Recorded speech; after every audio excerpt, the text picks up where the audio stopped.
St. Louis Obispo.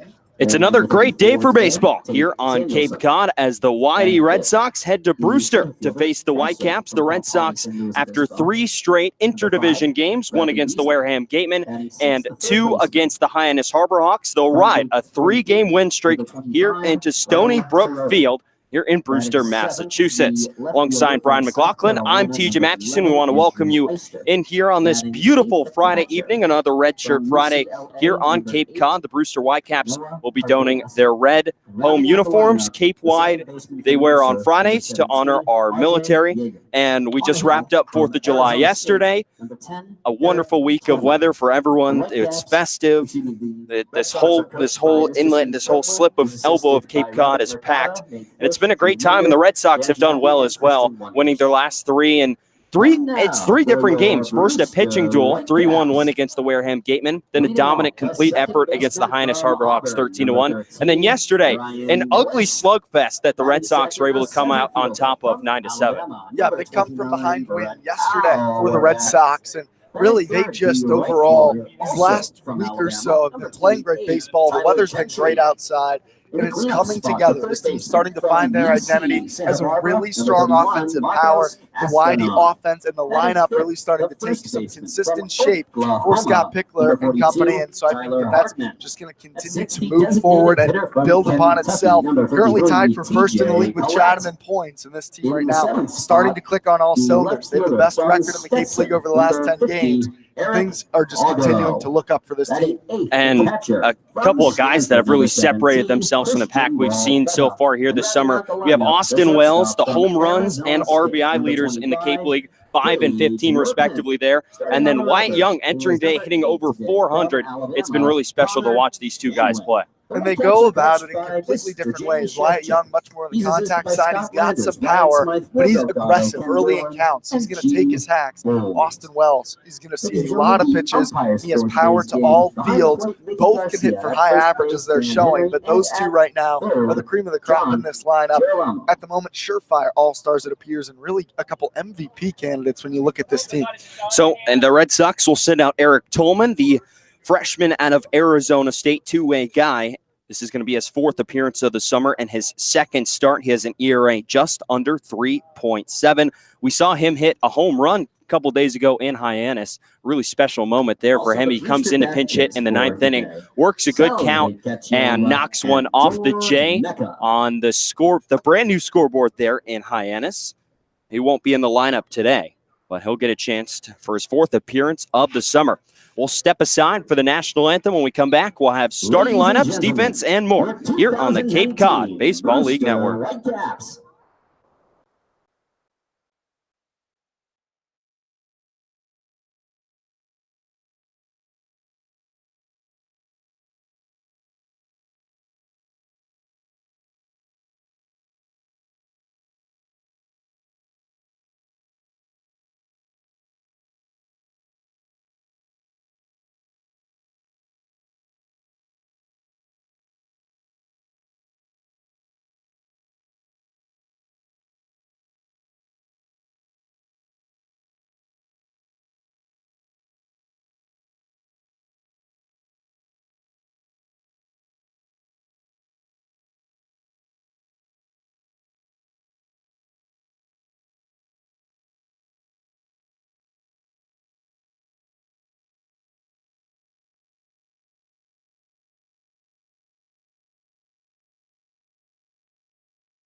So one of the Brewster Whitecaps, Luke Berryhill, sung the national anthem, a good rendition of the national anthem here at Stony Brook Field, and we're ready for baseball here on Cape Cod.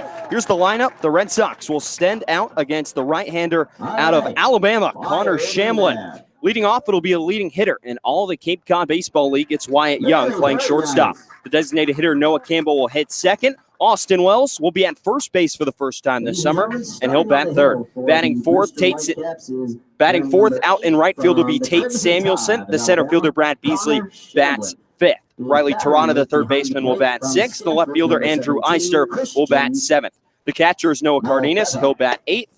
And rounding out the nine will be the second baseman, R.J. Yeager. They're going to get to face a guy who's really struggled with command this summer. The right-hander out of Alabama, in Connor Shamlin, his fifth appearance of the summer.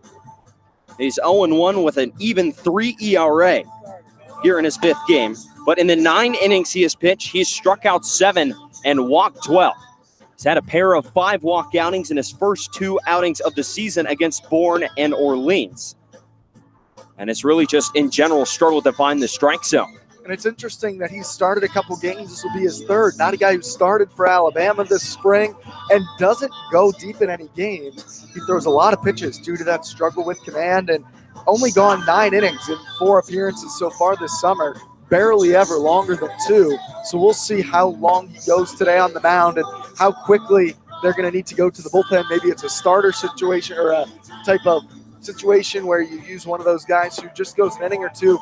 Normally a bullpen arm, kind of the opener type style for Brewster, but we'll see how Shamlin does today in another start.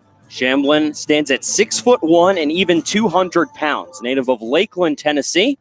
He's going to face the freshman out of Pepperdine, Wyatt Young. And we're about ready to get underway here at Stony Brook Field. Looks like we'll get first pitch in before 5 o'clock as Young left side.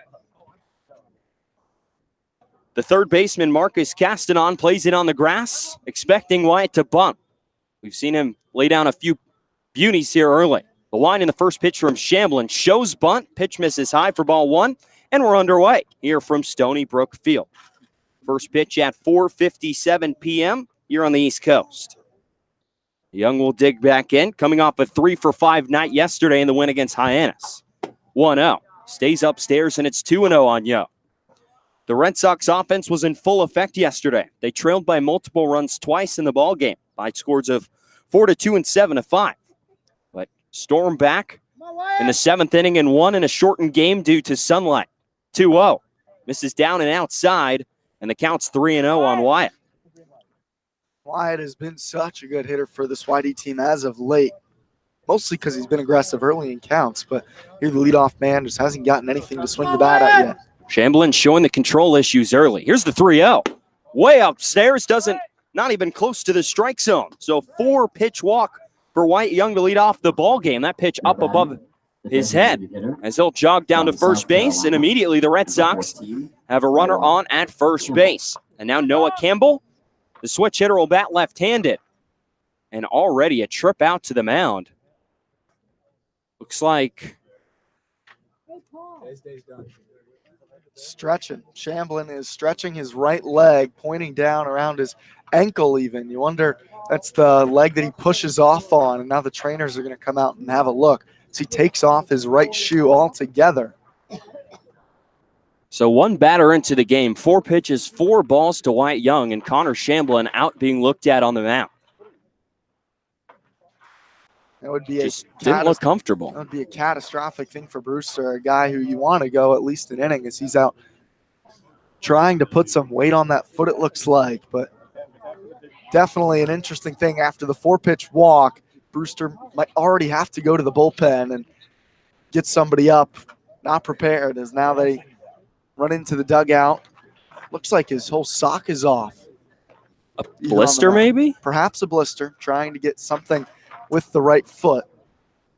And as the foot he pushes off with out there on the mound. It was a slow, sloggy game yesterday. The Red Sox offense had 12 hits and 9 walks against the Harbor Hawks pitching staff in just 7 innings.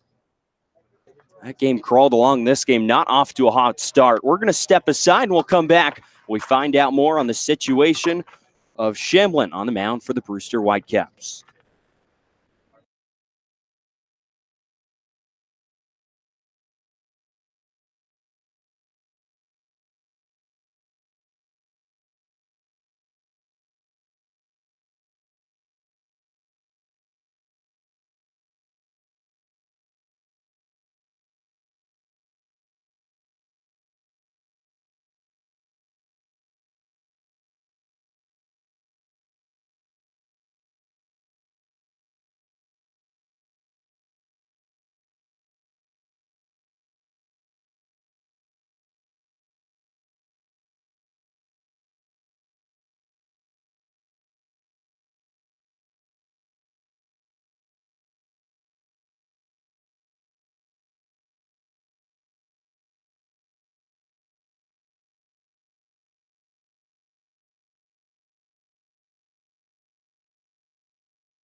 Noah Campbell. So it looks like Shamblin's going to be all right. The sock came off. He got taped up a little bit on his right foot, but it looks like he's good to go. Tossed a couple of warm-up pitches just now, and he'll get to face the switch hitter Noah Campbell.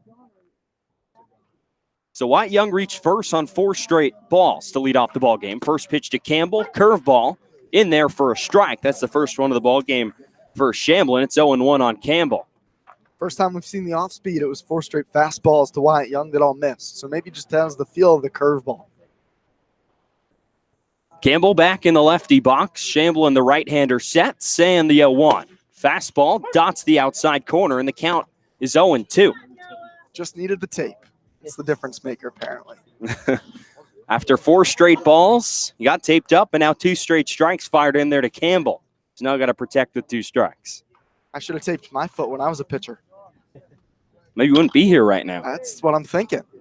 Can't argue with the results. 0-2 on its way to Noah Campbell. Here it comes. Fastball misses just outside, and the count goes to 1 ball and 2 strikes. Maybe I could have used a little tape, too. You never know. He's all of a sudden hitting the spots. Maybe it was just a breather he needed out there on the mound. Tough to say, but definitely looks more comfortable in this at-bat to Campbell than against Wells. It's against Young, rather. It's not a comfortable day out here in Brewster. Hot and muggy. 1-2 on the way. There goes Young from first. Curveball missed down low. Young slides into second base, and he's in there. Close play at second base. A good throw from Christian Molfetta behind the plate, but Young with a foot-first slide just in there under the tag of Gage Workman. Picked a good pitch to run out and got the off speed from Shamblin. Decent jump, but a really nice third down to second. Made it a tight play. It's 80 degrees here in Brewster today. 73% humidity. Shamblin sets again. Here's the 2-2 to Campbell. Fastball misses low, and the count will go to 3 balls and 2 strikes here on Noah. So 3 straight balls, but compared to the at-bat of Young, these have all been right around the strike zone. So he's dialed in, I think, once again, just barely missing. Both the middle infielders not exactly holding Wyatt Young on. Now Gage Workman will slide in right behind him and keep an eye on Young. Just stole his 5th base, 3-2, swing and a foul right at home plate by Campbell. Leaks up the third base side, and the count will go to 3-2. Here's the Whitecaps defense from left to right in the outfield. It's Eric Fago, Brett Auerbach, and Tyler Gentry. And from left to right across the infield, Marcos Castanon at third, Gage Workman at short, Ryan Bliss at second, Tyler Hardman at first, and Christian Molfetta will be doing the catching for Connor Shamblin here today. 3-2 to count on Noah Campbell. Shamblin sets, 3-2. Curveball misses inside for ball 4. So a bit different than the walk to Wyatt Young to lead off the ball game, but after falling behind 0-2, Noah Campbell works the count back and works himself on to first base, and the Red Sox have 2 on and no one out for Austin Wells. Campbell was picking up that curveball well at the plate. He saw it, got one up that he actually fouled off, thought he could have done something with it, but was taking the pitches that were off the zone, not chasing any of the off speed. Riding a 3-game hit streak, here's Wells. Here's the first pitch from Shamblin. Swing and a foul, drifting out of play down the third base side. The count is 0-1. During this 3-game hit streak for Austin, he's had multiple hits in all of them. Now is the average up to 338 to complement his league-leading 5 home runs and league-leading 17 RBIs. Campbell off of second, Campbell off of first, Young off of second. Good speed on the base paths for YD. 2 of their top base stealers. Here's the 0-1.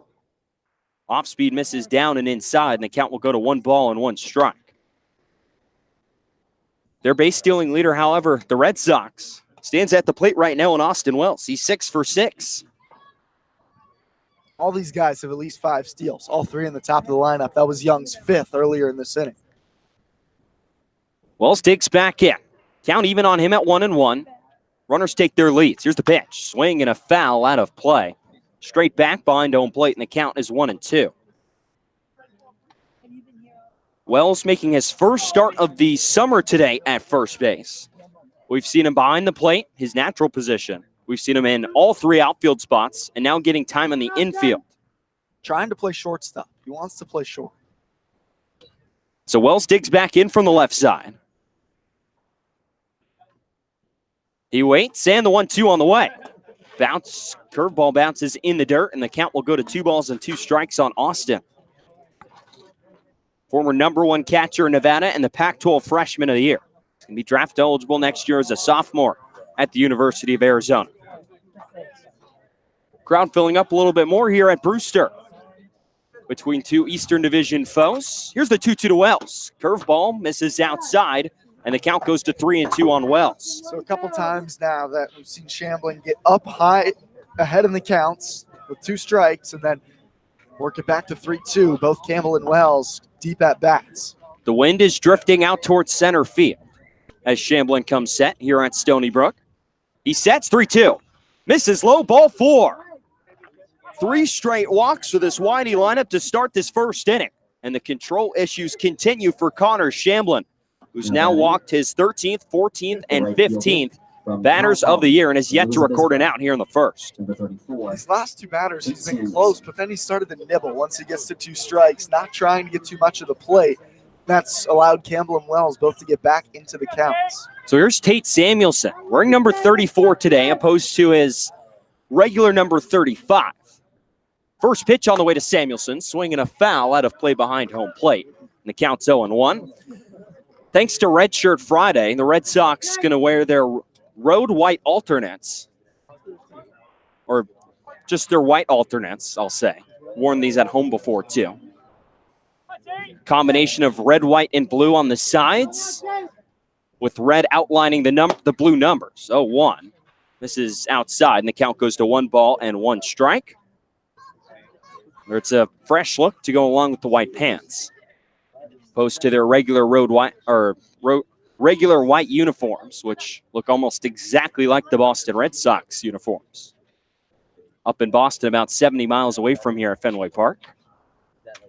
Here's the 1-1 to Samuelson. Off speed, misses, looks about a bit inside, and the count's 2 balls and 1 strike. Might have been just a bit up to Samuelson as well. 3 straight base runners for YD have reached, all on the base on balls. Shamblin, the right-hander, sets, and the 2-1. Swing and a foul right up over our heads on the first base side. It will find the hill and a few young fans up the first base side, and the count will go to 2 balls and 2 strikes. That was the 22nd pitch of the inning. 8 strikes and 14 balls for Connor Shamblin. The right-hander Alabama will set again. Count even at 2-2. Here's the pitch to Samuelson. Fastball, called strike 3. Paints the inside corner right at the knees, and Samuelson is set down on strikes with a first out here in the first inning. So that'll bring up Brad Beasley, the hero yesterday for YD. Salvaged the win For the Red Sox, they trailed by 2 entering the bottom of the 7th inning. The last inning the two teams would play. Step to the plate with no one out, having Jack Thomas Wool just walked in front of him as he watches a first pitch miss upstairs, and the count goes to 1-0. So steps to the plate at Red Wilson and smacks his first home run of the summer over the center field fence. A 2-run shot would tie it up at 7, and then a Noah Campbell single later on in the inning would put the Red Sox in front. Here's the 1-0. Fastball dots the strike zone at the knees, and the count evens up at 1 ball and 1 strike. Beasley only hit 1 home run this spring at Cal Poly, and has now matched that here for the summer. Still struggling altogether with the average, though, just hitting 171. Shamblin, the Alabama right-hander, will set.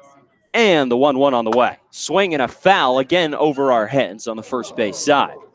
And the count will go to 1 ball and 2 strikes. Looks like Shamblin's starting to get a feel for more of his pitches now after the slow start. Up ahead to Beasley, just struck out. Samuelson looking.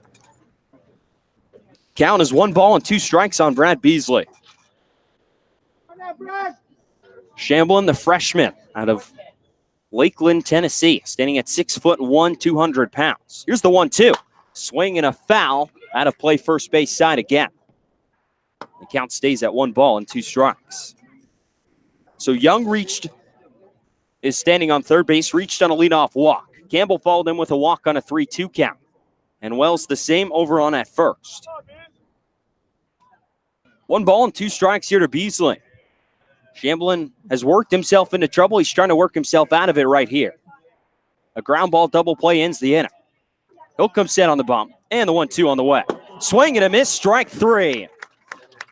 Beasley cuts through a fastball on the 1-2 pitch, and he's set down on strikes. So after 3 straight walks from Shamblin, he's got back-to-back strikeouts, and Riley Tirada will stride to the plate, trying to salvage this first inning for YD. Tirada, the Dayton product, will stand in. Yesterday was 0 for 3 with a walk, hitting just 150 this summer. Whitecaps playing him straight up, trying to get that last out here in the first. Shamblin sets, takes a deep breath. First pitch, swing and a fly ball down the right field line. Drifting over is the right fielder Tyler Gentry, and he'll make the catch right next to the foul line. So the Red Sox strand 3 straight walks to lead off the ball game as Shamblin gets 2 strikeouts and a fly out to right field to end this first inning here at Stony Brook Field. Well, to the bottom of the first. Here from Brewster, no score between YD and the Whitecaps here on the Cape Cod Baseball League Network.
Bottom of the first inning here from Stony Brook Field. Eric Tolman's taken the mound, and he's getting set to face this Brewster Whitecaps lineup, sent out by Jamie Shevchuk.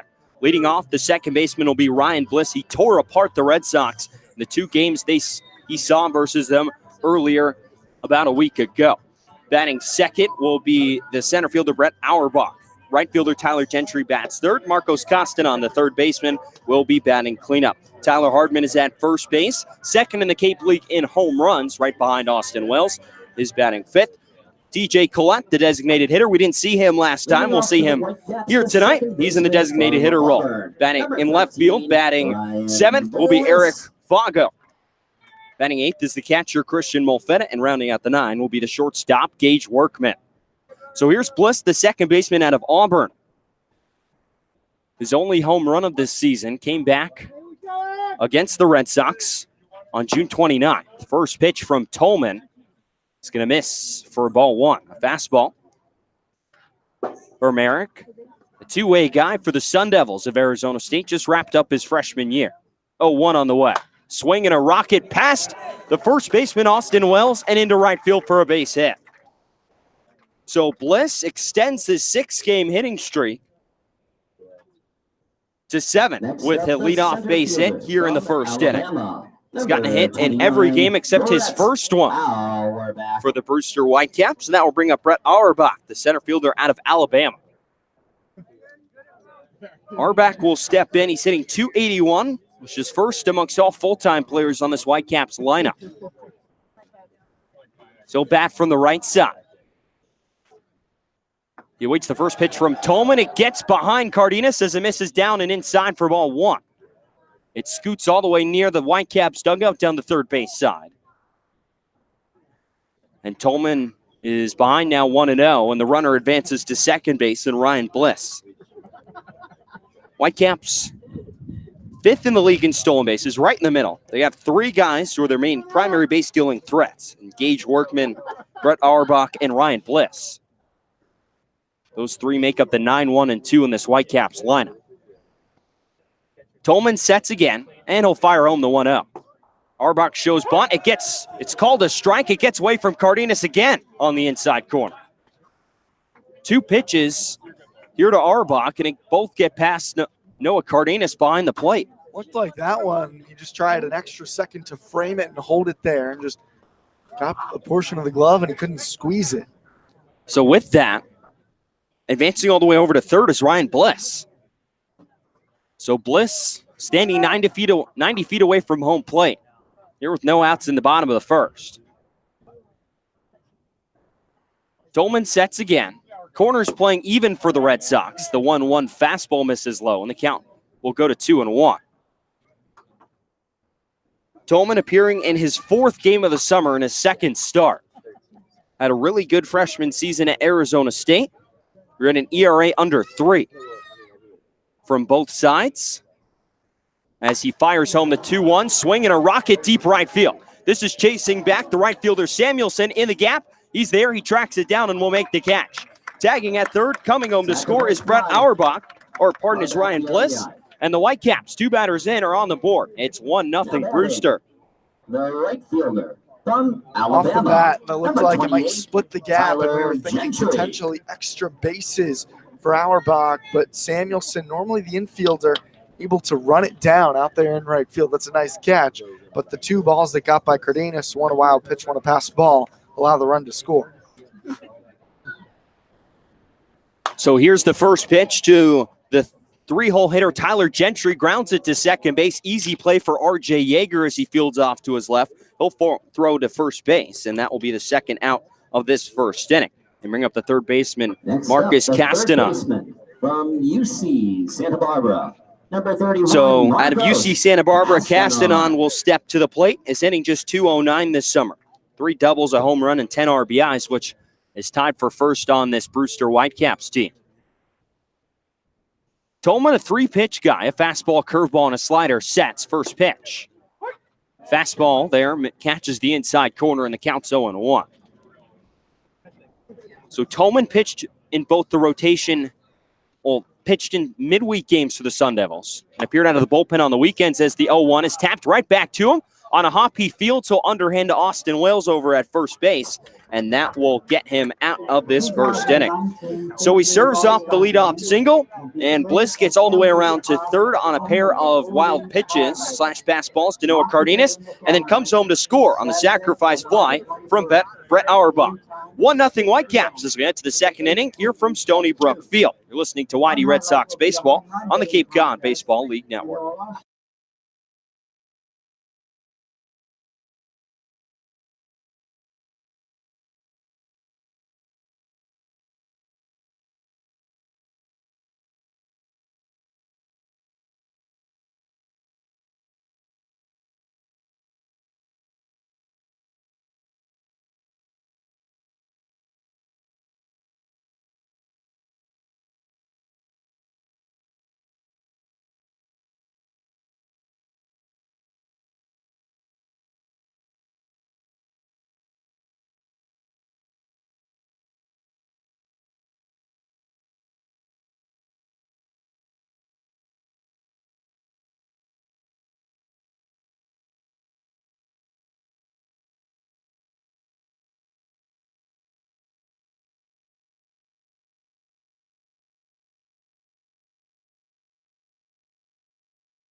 Back here at Stony Brook Field for the top of the second inning, TJ Mathewson and Brian McLaughlin here with you. 1-0 Whitecaps, as it'll be the bottom third of the Red Sox order set to come to the plate. Andrew Eister, Noah Cardenas, and R.J. Yeager.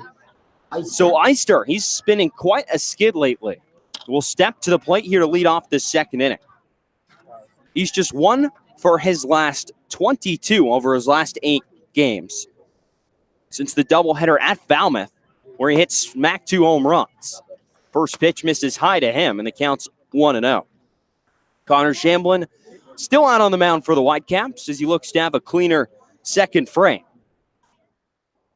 The Alabama right-hander will set, and 1-0 out of the windup. Will miss down low, and the count's 2-0. He's starting this second inning the same way he started the first when he walked Wyatt Young on 4 pitches. Eister digs back in. The South Carolina Gamecock awaits the 2-0. He fouls it off the first base side netting, and the count will go to 2-1. Eister showed off the power surge down there in Falmouth. He homered in each of the 2 games. A game-tying home run, especially in the second game of that doubleheader. 1YD came back to win. 2-1 stays upstairs, and the count will go to 3 balls and 1 strike. In that second game, an 8-4 Red Sox victory. Red Sox at the time were in last place. They're now tied for first. 3-1. Stays inside for ball 4. So Eister will lead off this second inning with a base on balls in the 4th walk of the game already for Connor Shamblin. And a runner on and no one out for Noah Cardenas will step to the plate. But those home runs from Eister, the 3-run home run in game 1 of that doubleheader, Cardenas, and the solo shot that tied the ball game at 4 apiece there in that second game really catapulted Whitey on this run.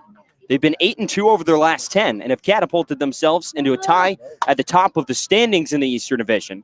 First pitch to Cardenas, swinging a fly ball, foul territory, first base side, and it will drift foul in and around the Red Sox bullpen down that way. The count's 0-1.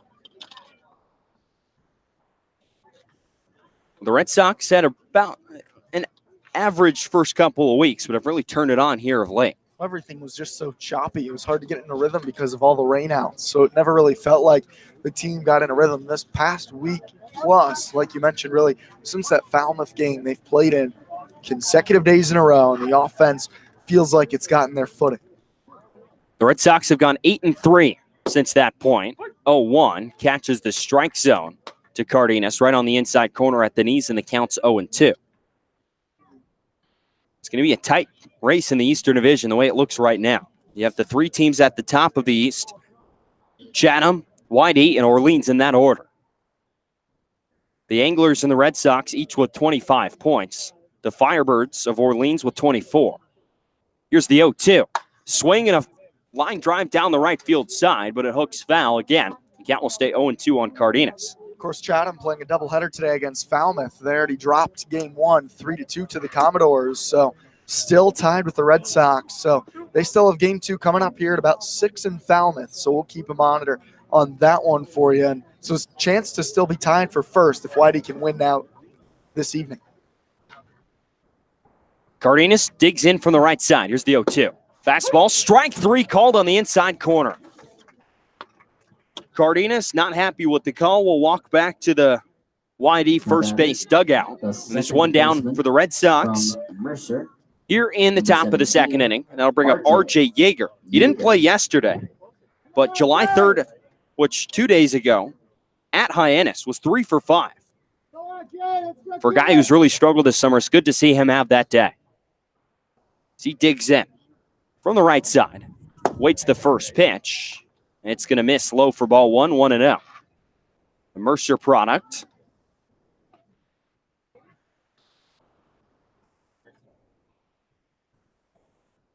Playing on the Cape for his second summer. Appeared in a pair of games with Falmouth last summer.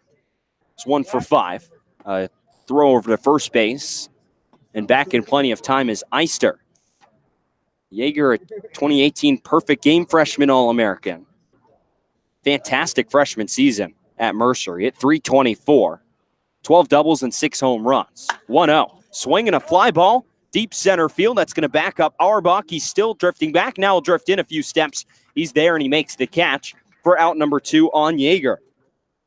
So a deep fly ball to center field is put out by Auerbach, and that'll flip the lineup over, and Wyatt Young will stride to the plate for the second time in 2 innings. When I was mentioning about this divisional race, the Red Sox have been really average against their own division, just 4-4 so far. But they've dominated the West Division, 8-2-1 record against their interdivision foes. And you look at the 2 divisions. The top team in the Western Division, 10-8-1 Wareham. The Red Sox are 2-0 against this summer. First pitch to Young, fastball called a strike at the knees, and the count's 0-1. But you have 3 teams in the Eastern Division with more wins and more points than the Gatemen. The third place Orleans Firebirds with 24 are 3 points ahead of the first place in the Western Division Wareham Gatemen. 0-1 on its way to Wyatt Young. Here comes, swing and a miss as the runner goes from first in Eister. He's in second without a throw. Another delayed steal from the Red Sox, this time utilized by Andrew Eister. Young took the cut. Eister got a great secondary and then takes off for second base. Caught the Whitecaps napping. We weren't expecting Eister to go. He's only 2 for 3 on stolen bags this summer, now 3 of 4. So Young's behind 0-2. Polar opposite of his at-bat back in the first. Shamblin will come set. And the 0-2 on the way. Swing and a fly ball drifting foul down the third base side. Ranging over is the left fielder Fago. But he'll watch it drop just past the Brewster dugout, or bullpen, pardon, down that left field side.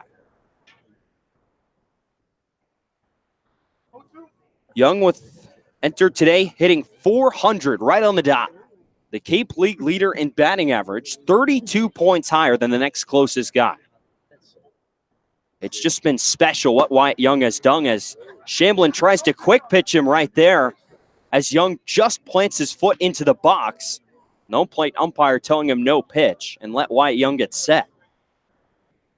So Young put 1 foot in, and then as soon as the second one placed, the pitch was already on its way from Shamblin.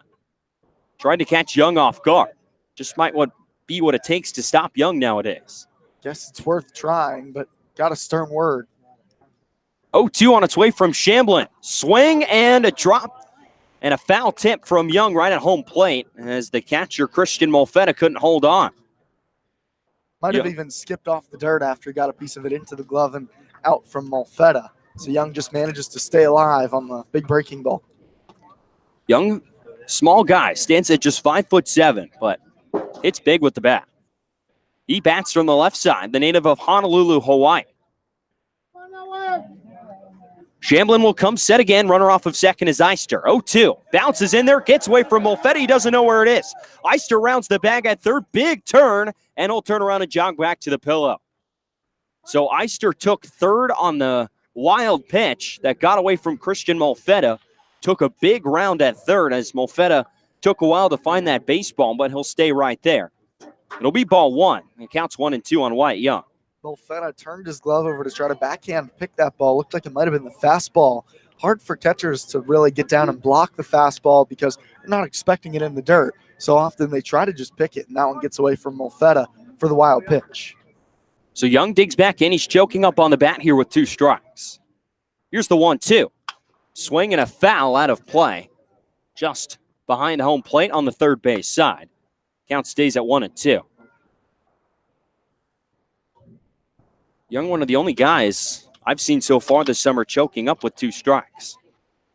Often Young chokes up, sometimes even with less than 2 strikes. Just tries to get his barrel to it, flare it wherever he can for the base hit. That's why he's hitting 400.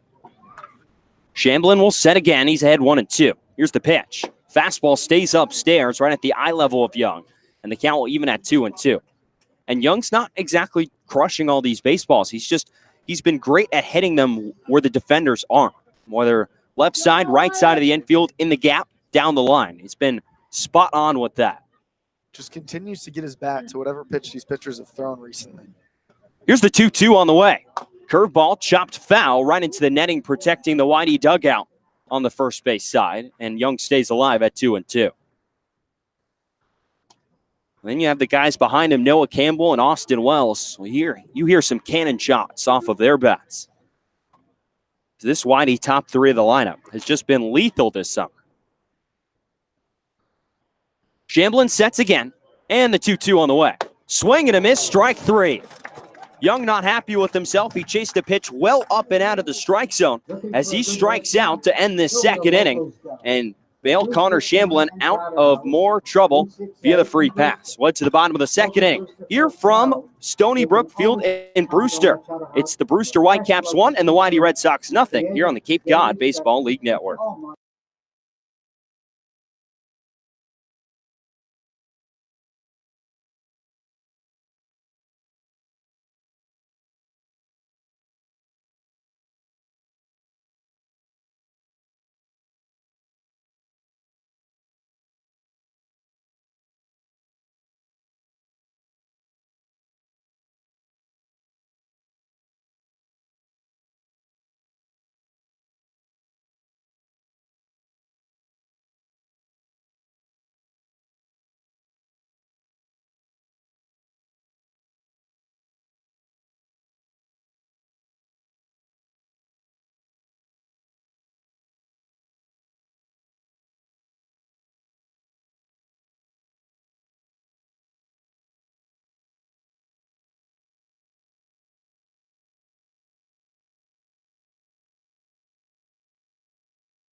Oklahoma.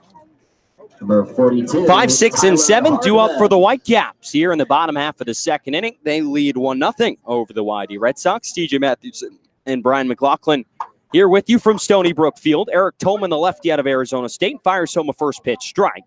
Right at the knees, a fastball there from Tolman, and the count's 0-1. Hardman has just recently cemented himself into the second place spot in the Cape League home run lead. One behind the Whitey first baseman, Austin Wells. He checks his swing at a slider there from Tolman. So he comes up empty as the ball gets away from Cardenas again. And the count's quickly 0-2. Hardman had a 2-home run day in the Whitecaps' last game against the Harwich Mariners. Went 2 for 4 and drove in all 4 Whitecaps runs. He's now 4 home runs on the summer. 0-2. Swing and a miss, strike 3. Tolman on 3 pitches sets down Hardman to start this second inning. A much better start for the lefty and a California native. Couple off-speed pitches in that at-bat from Tolman out on the mound. Definitely looked more comfortable in that at-bat than he's been so far.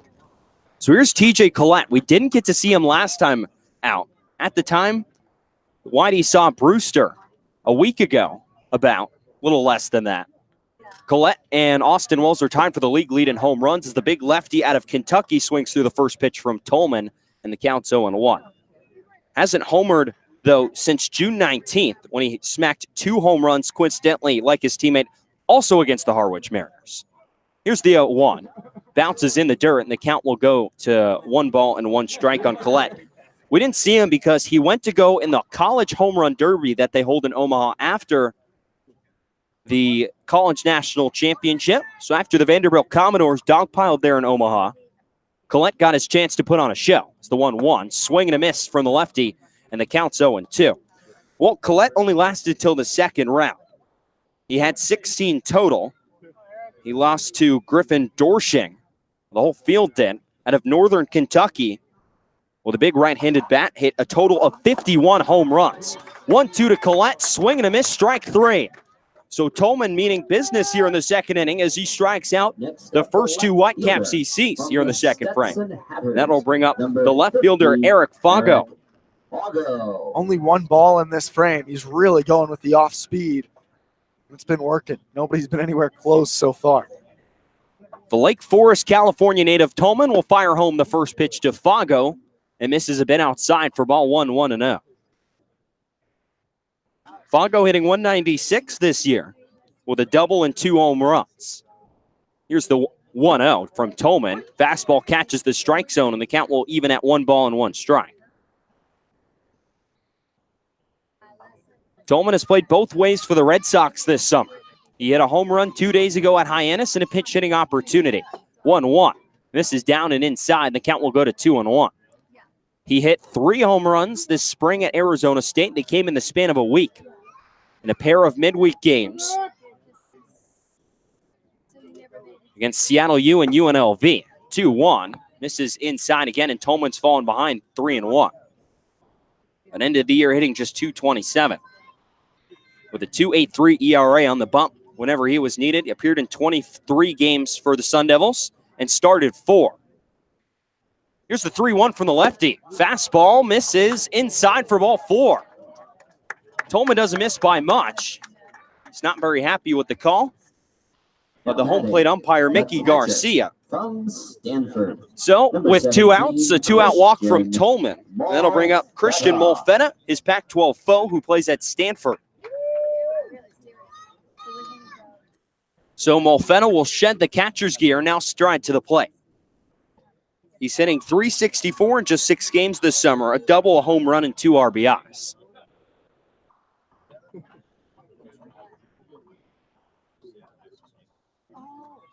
Stepping off of first is Eric Fago. Molfetta digging in. Tolman will now work in the stretch with 2 outs. And the first pitch. Fastball stays upstairs, and the count will go to 1-0.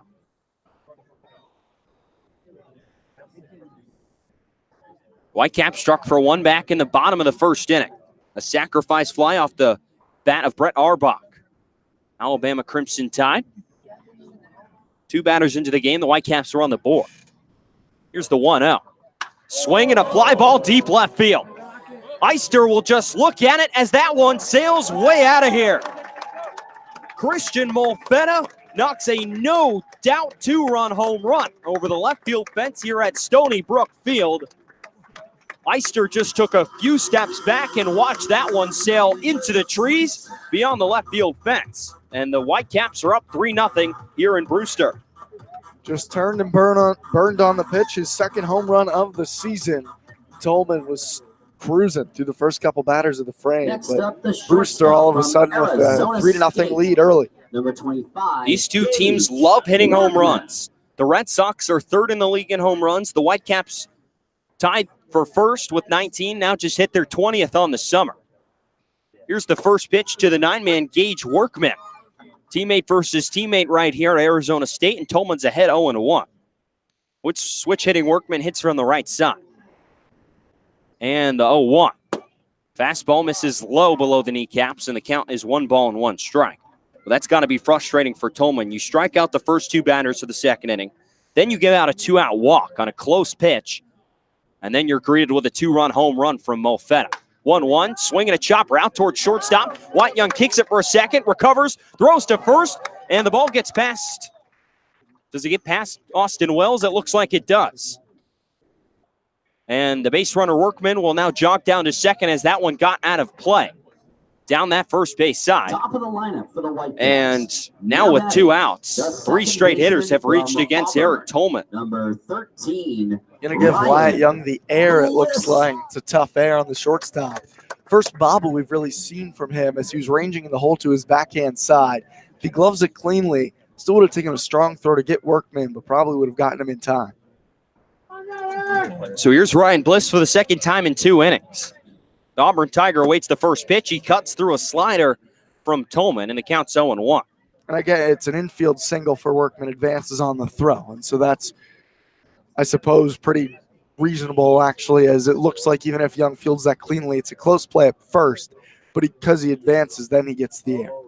Here's the 0-1. Slider again brushes Bliss back as he dodges out of the way. And the count evens up at 1 ball and 1 strike. So now Gage Workman will stand in scoring position at second.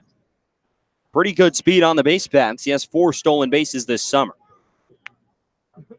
Bliss extended his hitting streak to 7 games with his leadoff single back in the first. Whitecaps have roughed up Eric Tolman here so far through 1 2/3.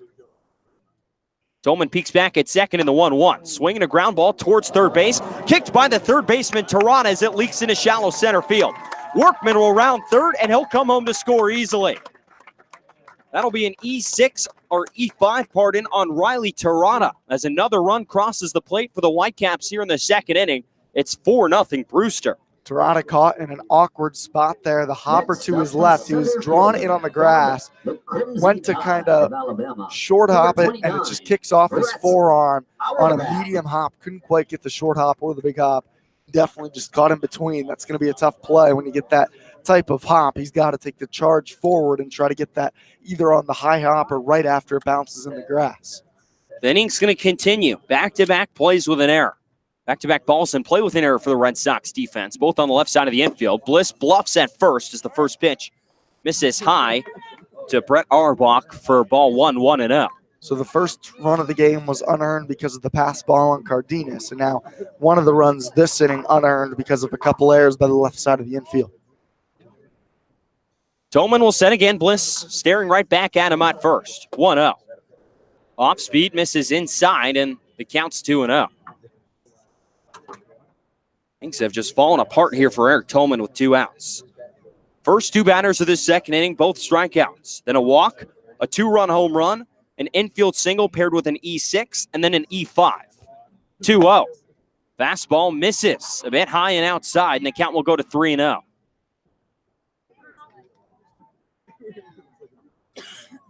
On deck is Tyler Gentry. If Auerbach can reach with 2 outs.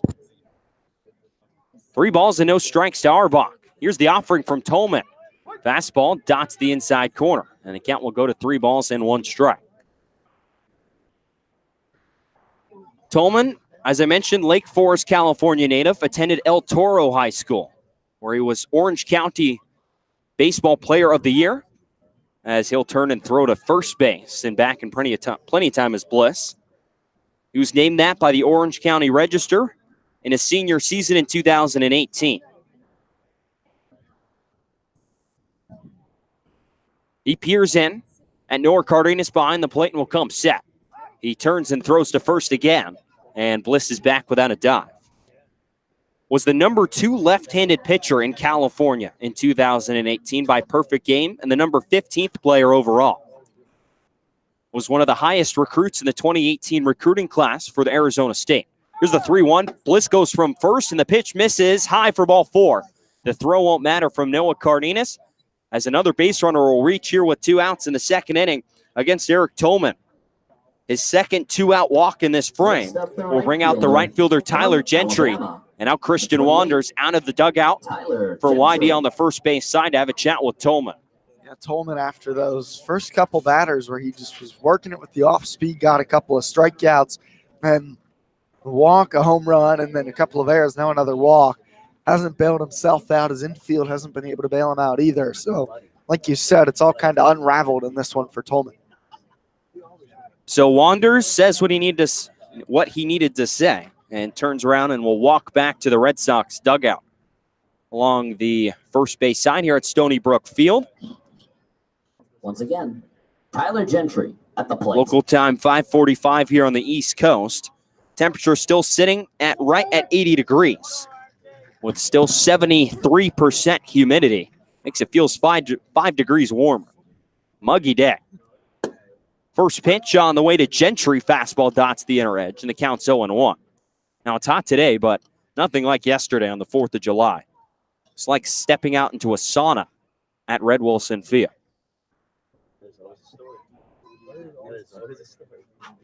Tolman will set right at the belt again, 0-1. Swing and a fly ball, that's rocketed deep left field. Beasley chases that one back. He'll watch that one crash off the wall. One run comes home to score. It's Bliss. Following right in his steps is Arbach. He'll step on home plate as a long 2-run double off the bat of Tyler Gentry.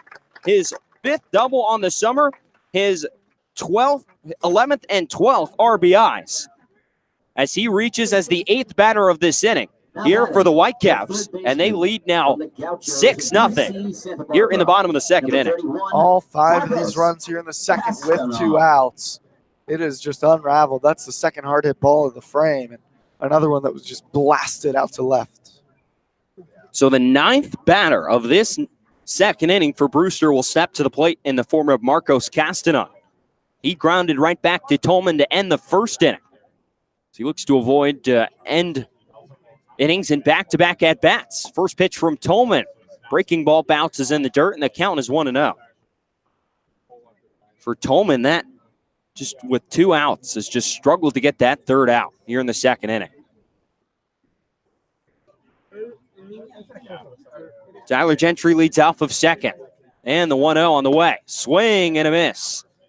Castanon fans over the top of a breaking ball, and the count evens up at 1 ball and 1 strike. There's that breaking ball that was so effective early in the frame. After, I think, just got it hit hard on the home run, it's gone away from it. There's one thing the Red Sox have struggled with mightily this season. It's been allowing runs. 9th in the Cape in earned runs. Here's the 1-1. Breaking ball, called a strike on the inside corner, and the count goes to 1-2. This pitching staff entered today 9th in ERA in the league, 6th in batting average against, and they've allowed the 2nd most home runs with 18. But because of that error, only 2 of these 6 runs are earned. So it's not even earned runs, even though Tolman's given up hits. Red Sox should be out of the frame. 1-2 on the way from the lefty. Swing and off the leg of Castanon as he checks his swing. He's out. That'll be strike 3. So after all that drama, Eric Tolman ends up striking out the side here in the second inning with the 2 out base runners hurting the left-hander out of Arizona State. A walk, a home run, an infield single with an error, another error, a walk, and a 2 RBI double has put a 5 spot up on the scoreboard here in the bottom of the second inning. We'll head to the top of the 3rd here from Stony Brook Field and Brewster. Whitecaps leading 6-0 here on the Cape Cod Baseball League Network.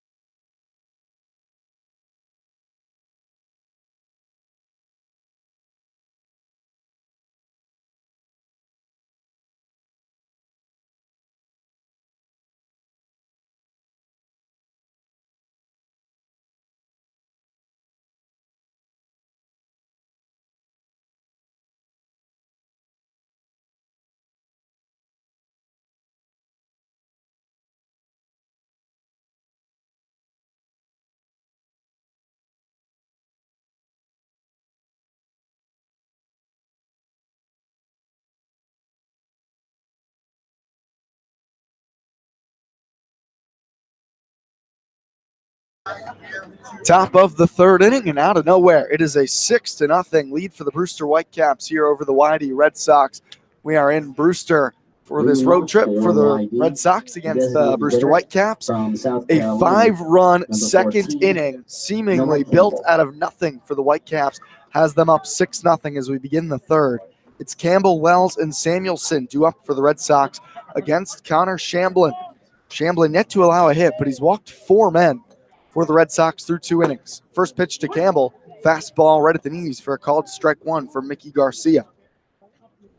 The Red Sox left the bases loaded in the first, and they left a man on third base in the second. Meanwhile, it was 5 two-out runs in the second inning for the Whitecaps, the 0-1. Campbell checks his swing. He did go around, and it's 0-2. The fastball was above the zone, but Campbell chased. Campbell walked in the first inning, his second plate appearance today. The switch hitter from South Carolina bats from the left side against the righty Shamblin. From the stretch, here's the 0-2. Fastball just off the plate away. Shamblin almost picked up his 5th strikeout. A ball and 2 strikes now to Campbell. He's hitting .333 on the year. Chokes up on the bat with 2 strikes. Here's the 1-2. Campbell bounces it right side, rounding it to second baseman Bliss, gets it on 2 hops, and lollipops a throw to first to get Campbell for the first out here in the third. Next Brewster up, to the Red Sox here early. Top of the third, 6-0 Whitecaps, and it brings up Austin Wells. Wells, the leader in home runs with 5 and in RBIs with 17 ribbies. He walked to load the bases in the first. It was 3 straight walks from Shamblin to get things started, but he stranded them loaded. First pitch to Wells. Breaking ball skips low in the dirt for ball 1. Brewster has been cold as of late. Over their last 10 games, they are 3-6-1 in what's really been a tale of 2 seasons. Shamblin with the 1-0. Fastball notches the outer edge. Strike 1 taken by the lefty Wells. 1-1. After a slow start, they reeled off 6 straight wins to stand atop the Eastern Division standings. For just a brief stint. Here's the 1-1 to Wells. Breaking ball misses above the letters. 2 balls and a strike. With those 6 straight wins, they were 6-3, first place in the East. Before then, a tie against Chatham, and they have been 3-6 since then. Now in 4th in the Eastern Division. The 2-1 bounced right side by Wells. First baseman fields it. That's Hardman. He'll race to the bag and step on it. And with a flip to the pitcher covering Shamblin, there's the second out here in the third. Both Campbell and Wells bounce out. So it's 3-1 as Hardman made the flip to Shamblin. 2 out, space is clear for the cleanup man, Tate Samuelson. Samuelson struck out looking in the first with the bases loaded. First pitch, breaking ball, misses low to Samuelson, 1-0. After a rocky first inning for Shamblin, in which he could not find the strike zone at times, he settled in. 1-0 misses down low, 2-0. In fact, after a 4-pitch walk to the leadoff man Wyatt Young in the first, Shamblin called out the trainers and had them wrap something on his right foot. We think it might have been a blister. The 2-0. This is low to Samuelson, 3 balls and no strikes. He then followed that with walks to Campbell and Wells, and man who's struggled with command on this season, thought might be down early, but instead bounced back, retired the next 3 for a scoreless first, and his team leads 6-0. The 3-0 misses low, and it's a 2-out walk to Tate Samuelson. That's how things unraveled for Eric Tolman in the bottom of the second. We're here in the top of the third. Tolman, the starter for YD. After 2 quick outs to begin the second inning, a 2-out walk to Eric Fago, then a 2-run home run by Christian Malfetta put at the time the Whitecaps up 3-0. Then an infield single, a couple of errors, a walk, a double, and all of a sudden it was 6-0 Brewster. First pitch cut on and missed by Beasley. Blew the fastball by him. 0-1. Couple of ground outs begun this inning for YD from Campbell and Wells. Samuelson has drawn the walk. Righty-righty matchup. The 0-1 to Beasley. Fastball just misses low. A ball and a strike. Beasley, the center fielder from Cal Poly, is hitting .171. His first home run of the year was yesterday, and a 2-run shot to tie things in the 7th against the Hyannis Harbor Hawks. The 1-1 lines back up the middle. That's a base hit into shallow right center. Scooping it up is Auerbach in center. He bobbles it, but Samuelson had already chopped his legs and slammed on the brakes. He'll stop at second, and back-to-back base runners here off Shamblin in the third inning, all with 2 outs. Number 25, YD Riley. threatening here in the third. Toyota. Riley Terada bats for the second time today now. Samuelson from second, Beasley off the bag at first. Terada flew out to pretty deep right center. Back in the first. From the right side. First pitch to Terada. Breaking ball, pumped right down the middle for strike one. Terada with 4 doubles, only a couple of singles, hitting 150. Eister on deck if Terada extends the frame. The 0-1. Fastball just off the plate away, a ball and a strike.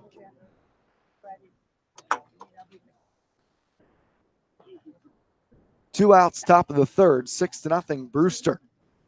They're looking to snap the 3-game winning streak for the Red Sox. Here's the 1-1. Fastball misses down and away. 2 balls and a strike to Terada.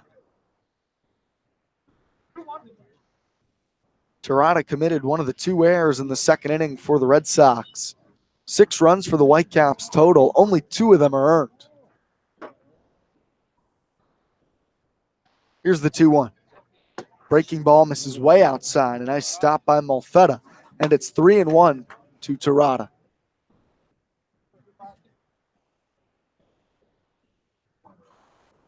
The only earned runs came off a 2-run home run from that catcher, Christian Malfetta, in the second for the Whitecaps. 3-1 count to Terada. Samuelson leads off second. Beasley from first. Here's the 3-1. Cut on and missed. Got a fastball belt high, but comes up empty, and the count is full with 2 down. Both runners will get a head start here. 3 balls, 2 strikes, 2 outs. Everybody straight away for Terada. Slight breeze blowing out here on this picturesque evening in Brewster. Shamblin with the payoff pitch. Terada, shallow, center field. Auerbach started back. Now he trots inward. Now he races inward, and he makes the catch waist high. Red Sox strand 2 men aboard. They've now stranded 6 batters through 3 innings on the base paths. It's 6-0. Brewster leads it through 2.5 here at Stony Brook Field. This is Red Sox baseball on the Cape Cod Baseball League Network.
Back here at Stony Brook Field, it's the bottom of the third inning. 6-0 Whitecaps over the YD Red Sox. Still Eric Tolman on the mound for YD. 6 runs for Brewster, but only 2 are earned off of Tolman through 2 innings of work on the mound. It's Hardman, Collette, and Fago due up for Brewster. This is the same trio that led off the 5-run second for Brewster. Of course, both Hardman and Collette struck out swinging against Tolman.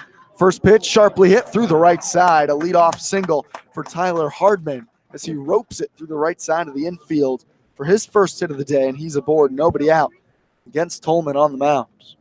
There's just been a lot of hard hit balls here against Tolman ever since he struck out those first 2 to start the second inning. A lot of balls right on the barrel. Collette. Brings up TJ Collette. He struck out swinging back in the second when Tolman appeared to be cruising. Hardman off of first. Tolman from the stretch. First pitch from the southpaw, misses upstairs for ball one. Collette, the power hitter from Kentucky, as TJ detailed back in the second, participated in the home run derby of the collegiate ranks this year. But now he's back with Brewster. 3 long balls for him as a Whitecap. The 1-out. Foul tip at the plate. A ball and a strike. Did you watch that at all, Brian? You see any of the highlights? I was in and out, saw some of the highlights for sure, but did not watch it the whole way through. I got to say, when you watch the College World Series, that ballpark looks enormous with the teams playing there. But Griffin Dorshing and TJ Collette did too. But Dorshing, the guy who won it out of North Kentucky, or Northern. 1-1 misses away. 2 balls and a strike. Out of Northern Kentucky, hit some that I raised my eye. It was incredible. Home run derbies are so much fun to watch. We have the Major League Baseball home run derby coming up here soon. Excited for that one. Here's the 2-1 to Collette. Breaking ball bounced foul, and it's 2 balls, 2 strikes. Massive outfield there at TD Ameritrade. Of course, this year's home run derby headed to Cleveland for the All-Star game in the MLB. You got an early favorite that I was about to ask you the same thing. I'm loving Vladdy Jr. I want to see the upset over Yelich. I want to see the upset over Yelich of the first round. I think Vladdy Jr.'s got what it takes.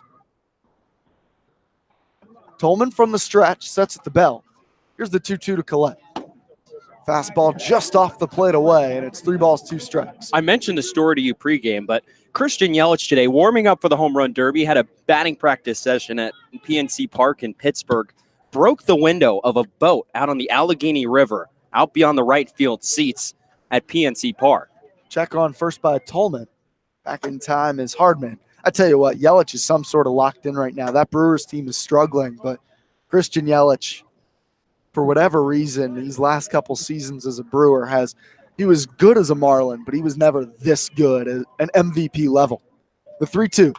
Fouled back again by Collette, and we'll see another payoff from Tolman. And I'm going to keep asking this question. How is Joey Gallo not in the home run derby? I want to know how's Daniel Vogelbach. I wanted to see your guy Vogie. Both of them. I'm not trying to discredit anyone who's in the home run derby. There's a bunch of great home run hitters in Major League Baseball. But Joey Gallo especially has hit some balls that I just shake my head at. Another 3-2, swing and a miss. Collette, the power hitter, strikes out for the second time against Tolman, and there's the first out here in the third. There's that breaking ball from Tolman that he finally is able to miss a bat with. Just gets Collette to fan right over the top of it. Now Eric Foggo, the 6'5" outfielder from Stetson. But you're right. I was surprised to see no Gallo in the home run derby lineup. I wanted to see Vogelbach, the former Cubs prospect. First pitch to Foggo, misses high and away for ball 1. Of course, I'm a Cubs fan. You are, of course, a fan of your Mariners. Trade that benefited both, the Mike Montgomery for Daniel Vogelbach deal, I think. Yeah, Montgomery got the final out of the 2016 World Series. The 1-0. Inside and eclipse Foggo on the leg, and he's aboard first. Second free pass for him today. This one hit by pitch. He walked back in the second. Now men aboard first and second for the Whitecaps with 1 down in the third. And when I look at this home run derby bracket, I just see I think it's Major League Baseball just trying to push their youngest and most talented players to the forefront on the national stage. Maybe they're not ready for the actual All-Star game and haven't really played to that level. But in terms, you're looking at Vlad Guerrero Jr., looking at Alex Bregman, Jock Peterson, Pete Alonso, Josh Bell, and Ronald Acuna. First pitch off speed, misses down low to Malfetta, 1-0. And you got one veteran pretty much in there in Carlos Santana. I'm not going to call Yelich a grizzled old veteran. He's still in his prime. He is very much in his prime. A sleeper there is Pete Alonso. I think the kid from New York has as much juice as anybody. The 1-0 from Tolman. Malfetta chops at third base side. Terada charges, steps on the third base bag, lasers to first in time. A 5-3 double play gets Tolman out of the third. We're through 3 here in Brewster at 6-0 Whitecaps over the Red Sox. This is the Cape Cod Baseball League Network.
Top of the fourth back here at Stony Brook Field in Brewster. It's the bottom third of the Whitey Red Sox order to face Connor Shamblin back out on the mound for his fourth inning of work.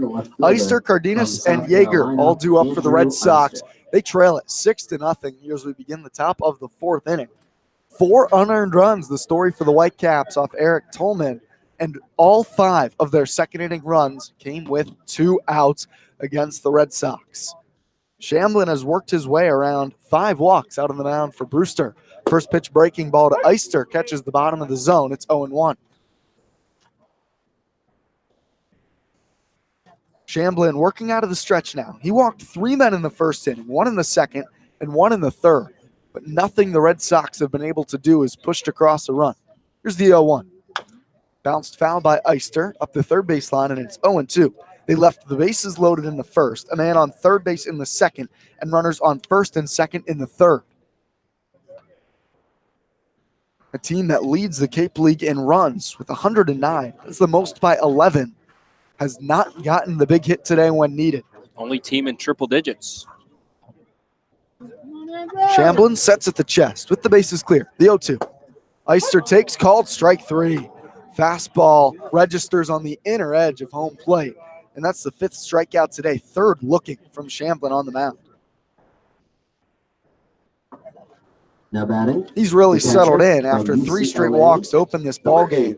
Only allowed 1 hit, 5 walks total, but Shamblin has made an adjustment, and he is setting down these Whitey hitters. And now 3 of his 5 strikeouts have been looking caused in part by the Red Sox being so patient. First pitch to Noah Cardenas is a breaking ball above the zone for ball 1. And they're just, they're respecting the fact that that Shamblin has been all over the place, and they're seeing that, feeling out the strike zone and how far it will push it. The 1-0, hit in the air, right field by Cardenas. Over to get it, the right fielder Gentry into the gap. He comes forward and he makes the squeeze. 2 quick outs in the 4th from Shamblin. His most effective start to date here in this one. From Mercer. 2 down now in the 4th. Still scoreless are the Red Sox. 6-0. Brewster leads. Yeager batting, the 9-man in the order for the second time today for the Red Sox. He flew out to Auerbach in center field in the 2nd. Shamblin delivers. Yeager pops it up. First base line, foul territory. Gentry racing in towards the boundary down that right field line. He runs out of territory as it falls near the Red Sox bullpen. 0-1 after the foul ball from Yeager. What adjustment does this offense need to make, TJ, against Shamblin on the mound? I don't know if they need to make an adjustment at all. We see him do it. Yes, the Highness Harbor Hawks they faced the last 2 days where they've scored 13 and 9 runs respectively. Yeah, it's the worst pitching staff in the league so far, but they've done it. They've reached base singles, home runs. They've worked counts. 0-1 misses upstairs to Yeager, a ball and a strike. I mentioned back in the first couple innings, they had 12 hits and 9 walks yesterday. That's just patient. In just 7 innings, too. You can imagine if you add on the extra at-bat probably in the 8th inning. There in the win against Hyannis, how high it would have been. 1-1 is a breaking ball that dives low to Yeager. 2 balls and a strike. And this isn't the most disciplined offense in the league. Yes, they lead the league in runs. They're not a big walking team. They're only 5th in the league in walks. And they've struck out the 3rd most times as well, which has sometimes been their fault this summer. They've been great on the base paths, but really it's been about the extra base hits. They're first in the Cape League in extra base hits, or in total bases part. The 2-1. This is off the plate inside to Yeager with a fastball, 3 balls and a strike. And it's really been the aggressive approach and the ability to slug. This team leads the league in slugging percentage of why they've scored runs in bunches. Trailing 6-0 today in the top of the 4th. The 3-1. Yeager drives it in the air, right center field, going back on at the center fielder Auerbach. Nearing the warning track, he has room, and he makes the catch. Yeager gave it a ride to right center, but he comes up short. A clean 1-2-3-4 for Shamblin on the hill. 6-0 Whitecaps. Home half of the 4th. Coming up next, this is the Cape Cod Baseball League Network.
Number 25. Bottom of the fourth back here in Gage Brewster. Workman. Tolman still on the mound for the Red Sox as he will face Workman, Bliss, and Auerbach, 9-1-2 here in the Brewster Whitecaps order. 6-0 Brewster. Tolman, the lefty, on the mound for his fourth inning of work. First pitch to his teammate at Arizona State, Workman, is a breaking ball called strike. Workman got the best of the Sun Devil matchup last time, an infield single with 2 outs in the second inning, the 0-1. Another breaking ball, this time it misses away to Workman, 1-1. Workman would come around to score from second in the big 5-run second inning for the Whitecaps. Tolman shakes his head. Now the 1-1 to Workman. Swing and a miss on the breaking ball, 1-2. 3 straight off-speed pitches from Tolman to begin the at-bat with Workman. 6 runs for the Whitecaps, only 2 of them earned off of Tolman. He's struggled, but so is the defense behind him. The 1-2 fouled back out of play by Workman. Went after a fastball up in the zone, maybe extended the strike zone a hair. A ball and 2 strikes now. Wind is blowing out here in Brewster. Big flag out in right center. The 1-2, swing and a miss from Workman. This time Tolman gets his Sun Devil teammate swinging, and there's 1 down to begin the bottom half of the fourth. It just makes him look silly there. There was the slider, it looked like, from Tolman diving towards the back foot of Gage Workman as he can't pick it up early enough and watches it just disappear out of the strike zone. He'll swing over the top of it. Now Ryan Bliss, he's really been a thorn in the side of Tolman today. Reached twice, scored twice. First pitch to the Auburn man is a fastball called strike. Bliss lit off the home half of the first with a single. He would score on a sacrifice fly. The 0-1. Sharply hit right side. Sliding stop, Austin Wells at first. He'll flip to Tolman covering the bag, and he steps on first. They get Bliss. A nice stop by Wells. Just knocked it down, barehanded pickup, and the flip was in time. Wells playing a bit out of position, the normal catcher at first base tonight, but was able to play his position well pretty there. Yeah, and it's the first time we've seen him really have to get off the base and field his position right there. He goes to his left a little bit, slides with the backhand. It pops out of his glove initially, but he's so close to the bag, and Tolman recognized it and went to cover plenty of time. First pitch misses low to Brett Auerbach. Auerbach had the RBI sac fly in the first. He walked in the second. He would come around to score on the double from Tyler Gentry, scoring all the way from first. Here's the 1-0. Fastball misses low, 2 balls and no strikes. Auerbach, listed as a catcher, but has been the everyday center fielder for a roster that only has a couple outfielders listed on their roster. Duke Ellis and Tyler Gentry, the only outfielders. The 2-0. Fastball notches the top part of the strike zone, 2-1. Infield playing the righty to pull. Young in the hole at shortstop. Tolman from the wind. Here's the 2-1. Line drive, right field. That's a base hit. Over the head of Yeager at second, right at Samuelson rather in right. He scoops it up and throws it back to the infield, and it's a 2-out knock for Auerbach. The right fielder from Alabama, number 28. Dangerous part of the order here for the Whitecaps. Tyler Gentry strides to home plate. He hit the 2 RBI double in the second that capped off the 5-run frame for Brewster.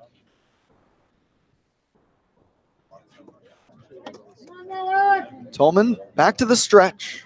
Auerbach on first. First pitch. Gentry takes a breaking ball for a called strike.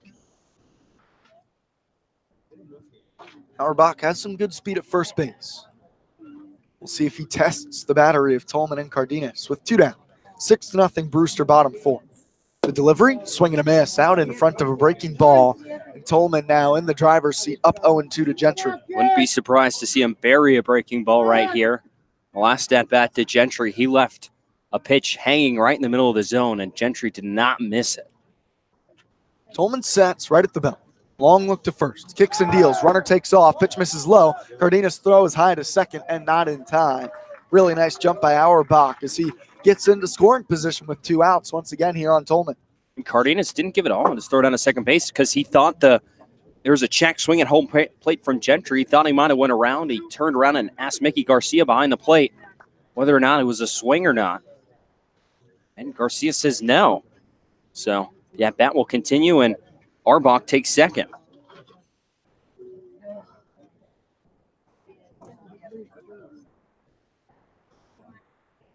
Fifth stolen base of the year for Auerbach. The 1-2 to Gentry. Swing and a miss.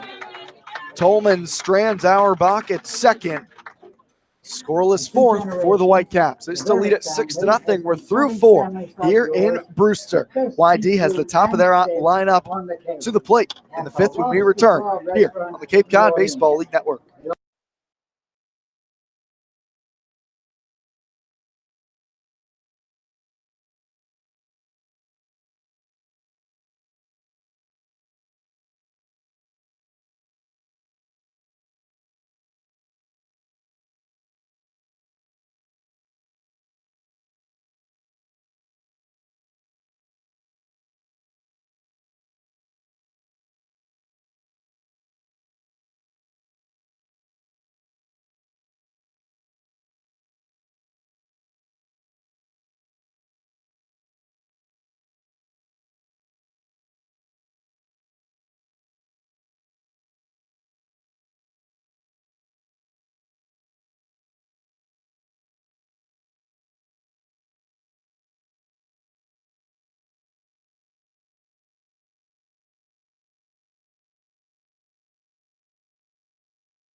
Top of the lineup due up for YD as they come to the plate here in the top of the fifth inning, trailing 6-0 against the Brewster Whitecaps here at Stony Brook Field. TJ Mathewson and Brian McLaughlin here with you from Cape Cod on a beautiful July 5th evening. It'll be Wyatt Young, Noah Campbell, and Austin Wells. Bensel to come to the plate for YD. They're down 6. They need to start scratching back. Offense has posted just 1 hit so far. Here as the first pitch, breaking ball called a strike from Connor Shamblin on the outside edge, and the count's 0-1. Shamblin has walked 5 through 4 innings, but has managed to get out of control. And all those situations he's put himself in. 0-1, swinging a line drive over the shortstop, Workman into left center for a base hit. It splits the outfielders. It dribbles towards the wall, cut off right in front of the wall by Fago, and allows Wyatt Young to go all the way around to second base. That ball was absolutely smoked. And I tell you what, the outfielders were playing in on Wyatt Young. And because of that, it allowed it to split the gap and take second base. Feels like this is a big opportunity for Wyatt. Third time through the order against Shamblin. This top 3 in the order has been so successful. Feels like this is a good chance to maybe take a jump into this, cut into the lead of Brewster, and maybe get to the Whitecaps bullpen. It's the 3rd double of the summer for Wyatt Young. That'll extend his hitting streak to 8 games. First pitch on the way from Shamblin to Campbell shows butt, pulls back. The pitch will miss low for ball 1. It's 1-0. Like that thought from Campbell. Castanon was back at third base. Even if that ball's a called strike, I'm not sure how much intent there was to lay one down, but at least make him think about it. Shamblin, as he's been much of today, he's behind. 1-0. Swing and a foul back by Campbell. Straight back into the trees on the third base side. The count's 1-1. Young now 1 for 2 on the day. That batting average now up over an even 400 that he entered today with. After chasing that pitch back in the second inning, that was so uncharacteristic at him, swinging that one up above his eyes as Shamblin will turn and look at Young at second. No one covering the bag. But he swung at a pitch up around his eyes, was really frustrated at himself. It's rare we see him swing and miss, let alone swing at a pitch that far out of the strike zone. Shamblin sets right at the chest. Peeks back at Young at second, and the 1-1 to Campbell. Fastball misses just below the knees, and the count goes to 2-1. Looks like the Whitecaps do have some people up and stretching at least, maybe starting to toss a bit down there left field line bullpen. 2-1 the count here on Noah Campbell. Here in the top of the fifth inning. Shamblin kicks and fires the 2-1. Fastball, same spot, misses just below the knees, and the count will go to 3-1. For a guy who threw 28 pitches in the first inning, he's already up above now at 85 pitches on the day. Somebody who didn't start this year at school, you wonder how deep in the game Shamblin's going to be able to go. and at least pitch with some sort of effectiveness. The second-year Red Sox is ahead 3-1. Here's the pitch. Fastball chopped off his foot. Up the first base side, it looked like it might have caught a piece of the Red Sox dugout. The count goes to 3-2 on Campbell. Noah special last summer, nearly 1,100 OPS, a batting average over 360. 6 home runs led the team, 26 RBIs. Sitting up over 300 this summer as well. A 333 clip with a pair of long balls. He awaits the 3-2. Fastball misses low for ball 4. So Campbell walks for the second time today. 2 times in 3 plate appearances, he's reached first base on the free pass. And now out of the dugout is the Whitecaps, and it looks like they're going to make a move to the bullpen. And the 6th walk of the day will put Connor Shamblin out of this game. The right-hander out of Alabama leaves after allowing 2 hits and no runs here through 4+. We're going to step aside real quick on the other side of this pitching change. We'll get you who's coming in here on the Cape Cod Baseball League Network.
Jimmy.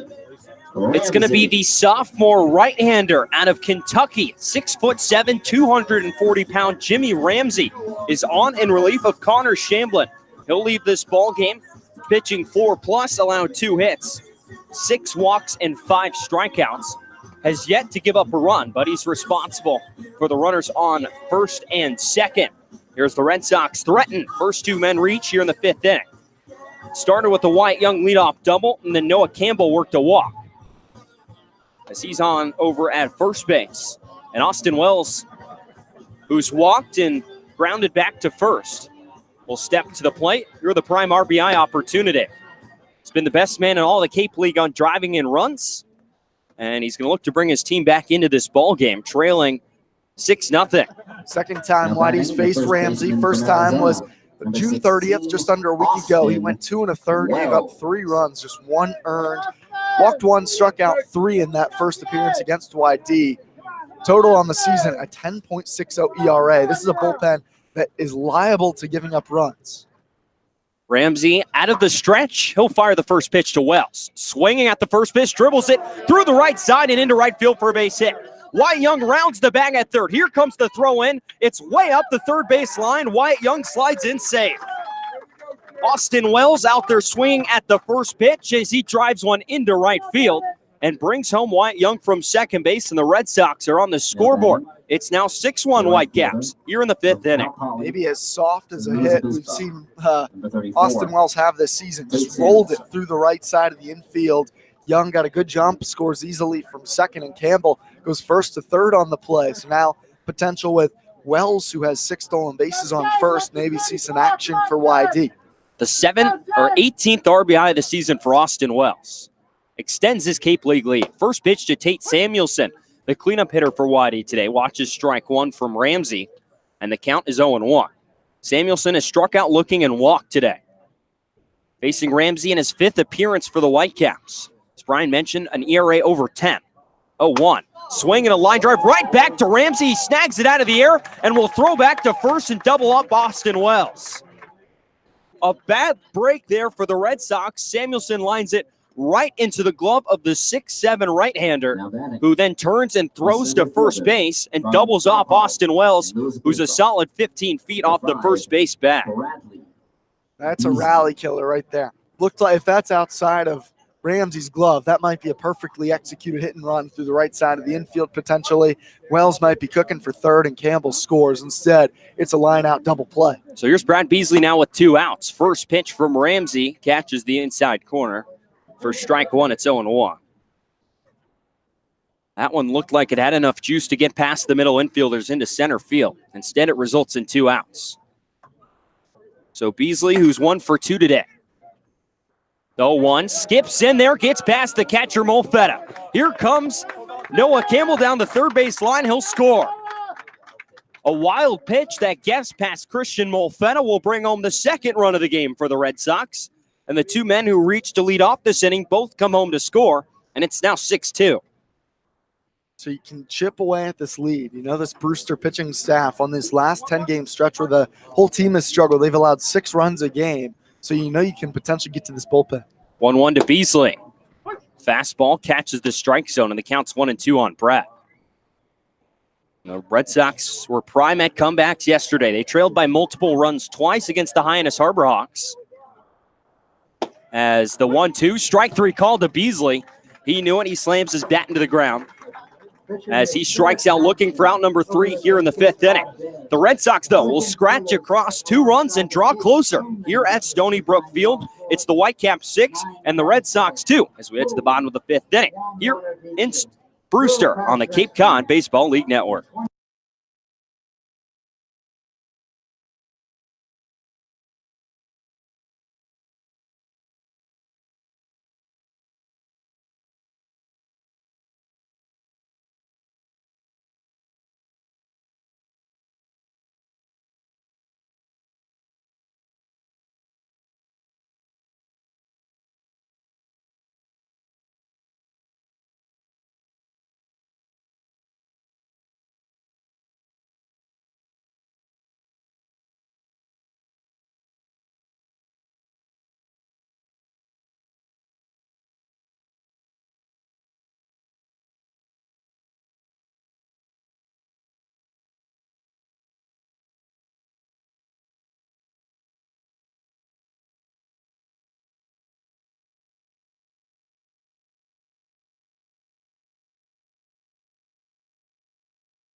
Eric Tolman still out on the bump for Whitey as the Red Sox, after chipping away for 2 in the top half of the 5th inning, are looking to set down the Whitecaps here in the bottom of the 5th at Stony Brook Field. It'll be 4, 5, and 6 due up in the Brewster lineup, starting with the third baseman Marcos Castanon.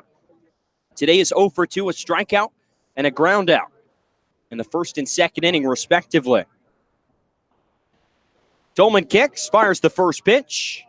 Looked like the slider there. It missed outside to Castanon, 1-0. Tolman, despite the 6 runs allowed for him today, only 2 of them are earned.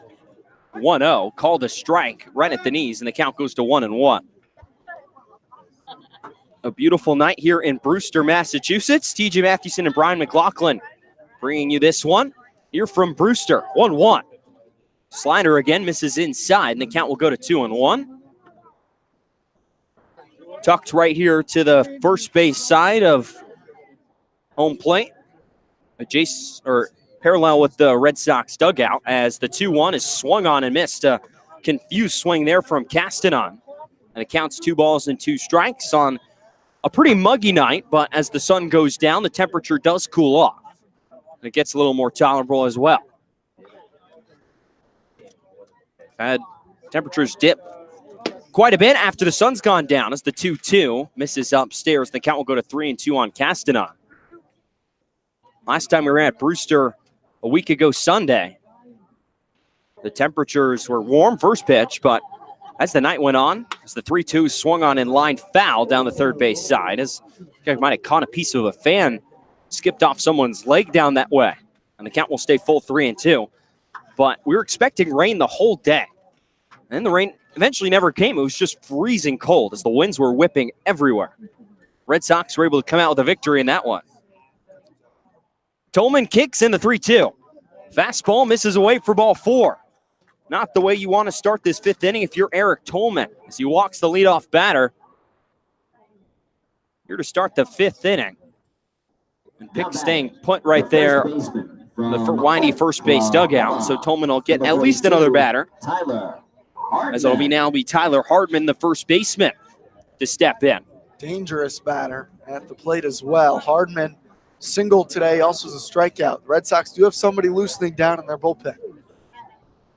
Winding the first pitch from Tolman. Fastball dots the inner edge, and the count's 0-1.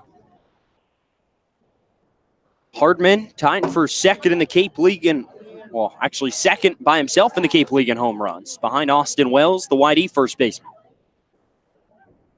Tolman sets again, and the 0-1. Fastball called a strike again on the inside corner, and Tolman's at 0-2. This is the longest outing of the summer so far for Eric Tolman as he works here in the fifth inning. His longest prior to that is in his last outing, June 28th against Falmouth. Here's the 0-2 from the lefty. Swing and a miss, strike 3. 3 pitches, good morning, good afternoon, and good night. Sets down Tyler Hardman swinging to start this fifth inning. That'll bring up the left-handed hitting DH, TJ Collette, who has struck out against Tolman both times. He's been up today. That's the 6th strikeout of the game for Eric Tolman. 1 out here in the fifth inning. So Collette will dig in from the left side. Tolman kicks out of the stretch, first pitch. Fastball called a strike on the outside corner. It's 0-1. A ground ball to one of his middle infielders gets Tolman out of this inning and completes 5 innings with just 2 earned runs. A pair of errors back in the second inning cost YD dearly. 0-1. Swing and a rocket up the middle, and it drops into center field for a base hit in front of Brad Beasley. So Collette will collect his first hit. Collette will collect His first hit of the game here in the bottom of the fifth inning. And there's now 2 on and 1 out. Here in the bottom of the fifth, picks out of the dugout, and it looks like that might do it here for Eric Tolman. He's allowed 2 runners to reach here with an out in the bottom of the fifth inning. As we peer down the first base line, Pick just made the move, and we're going to have a pitching change. Here from Stony Brook Field, we'll step aside, and we'll get you the new pitcher on the other side of this break here on the Cape Cod Baseball League Network.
It'll be Michael Weisberg out of Cal State Fullerton into the game now for YD in relief of Eric Tolman, who ends his night through 4 1/3 innings pitched. He allowed 7 hits. He struck out 7 and walked 3.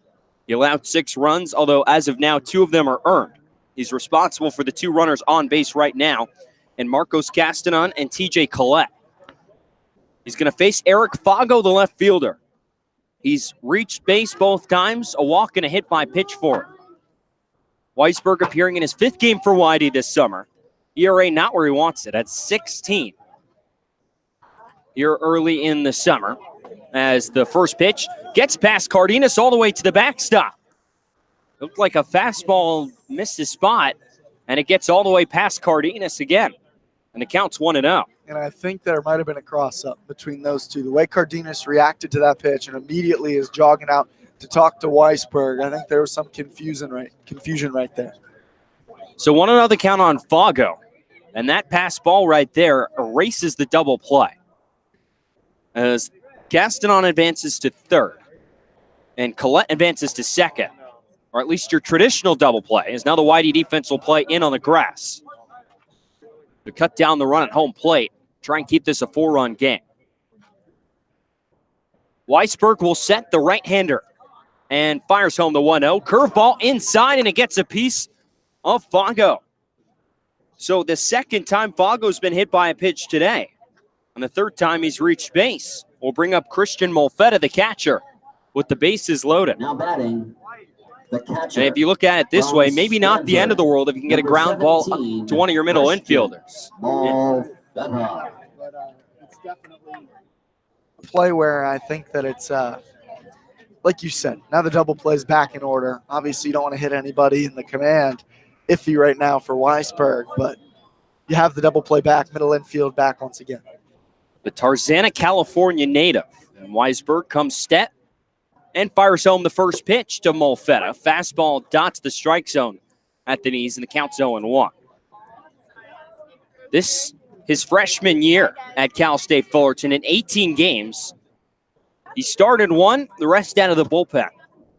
Recorded 6 saves for the Titans in 18 innings. 0-1, bounces in there.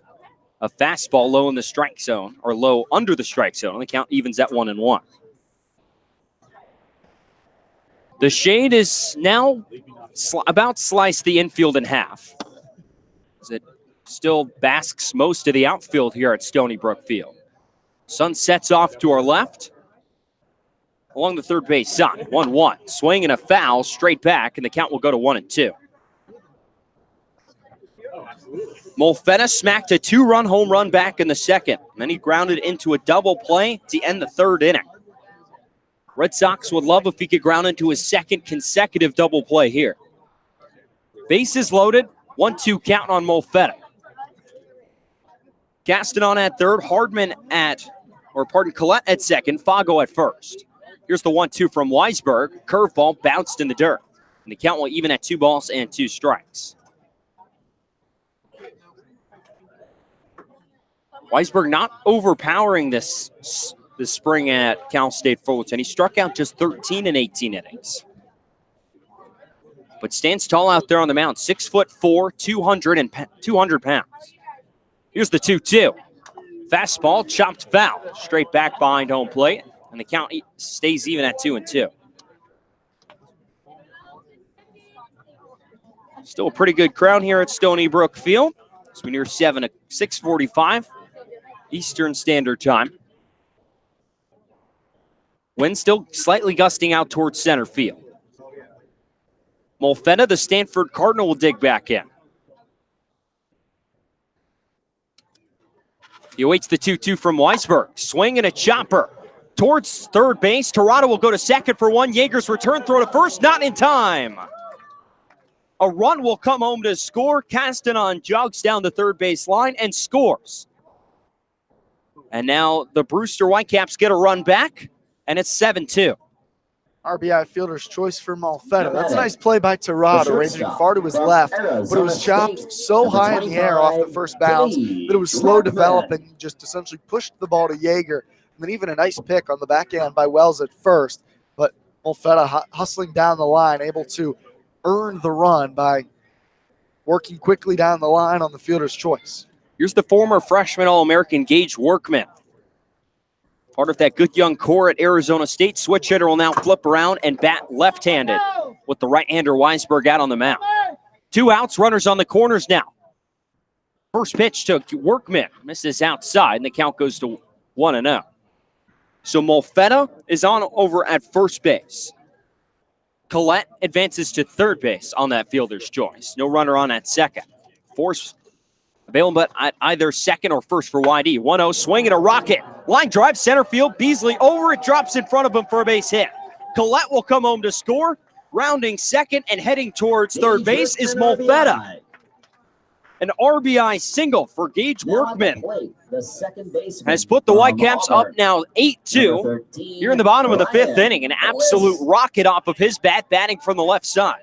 Great response here by the Whitecaps. After they give up a couple runs in the 5th, they answer right back. That's really important. And YD's bullpen unable to bail out Tolman, and just to give back. Both those runs going to be charged to Tolman, in fact, but tough break for this YD staff. So that'll close Tolman's line as the first pitch. Curveball to Ryan Bliss, the leadoff hitter, already hitting for the 4th time here today through 5 innings. So Tolman's final line, 4 1/3 innings, 7 hits, 8 runs, 4 of them earned, 3 walks and 7 strikeouts. Weisberg breaking ball misses inside to Bliss. It bends him back, and the count is now 2-0. This pitching staff struggled yesterday. They were behind in a ton of counts to the Hyannis Harbor Hawks and nearly fell to the 3-1 Hyannis team. 2-0, swinging a chopper towards third base. Fielded by Tirana behind the bag. Long, strong throw over to first, and it's in time. Nice play by Riley Tirana behind the third base bag. Retires Ryan Bliss and gets Whitey out of this 5th inning. The Whitecaps, though, respond with 2 runs of their own here in the bottom of the 5th and extend their lead back to 6 runs, and it's now 8-2 Whitecaps as we head to the 6th inning here from Stony Brook Field.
Eight-2 Whitecaps here in the top of the 6th inning from Stony Brook Field in Brewster. TJ Mathewson and Brian McLaughlin here with you.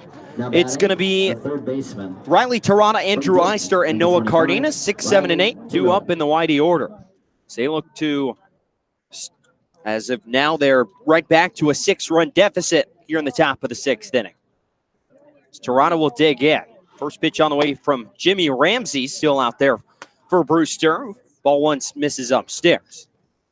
Ramsey came in, pitching in his second full inning of work. Came in relief of Connor Shamblin as the 1-0 misses down low. Tirana holds off on the check swing, and the count's 2-0. But after Shamblin couldn't get an out, back in the top of the 5th inning. Ramsey came in and escaped only 2 runs allowed in that top of the 5th.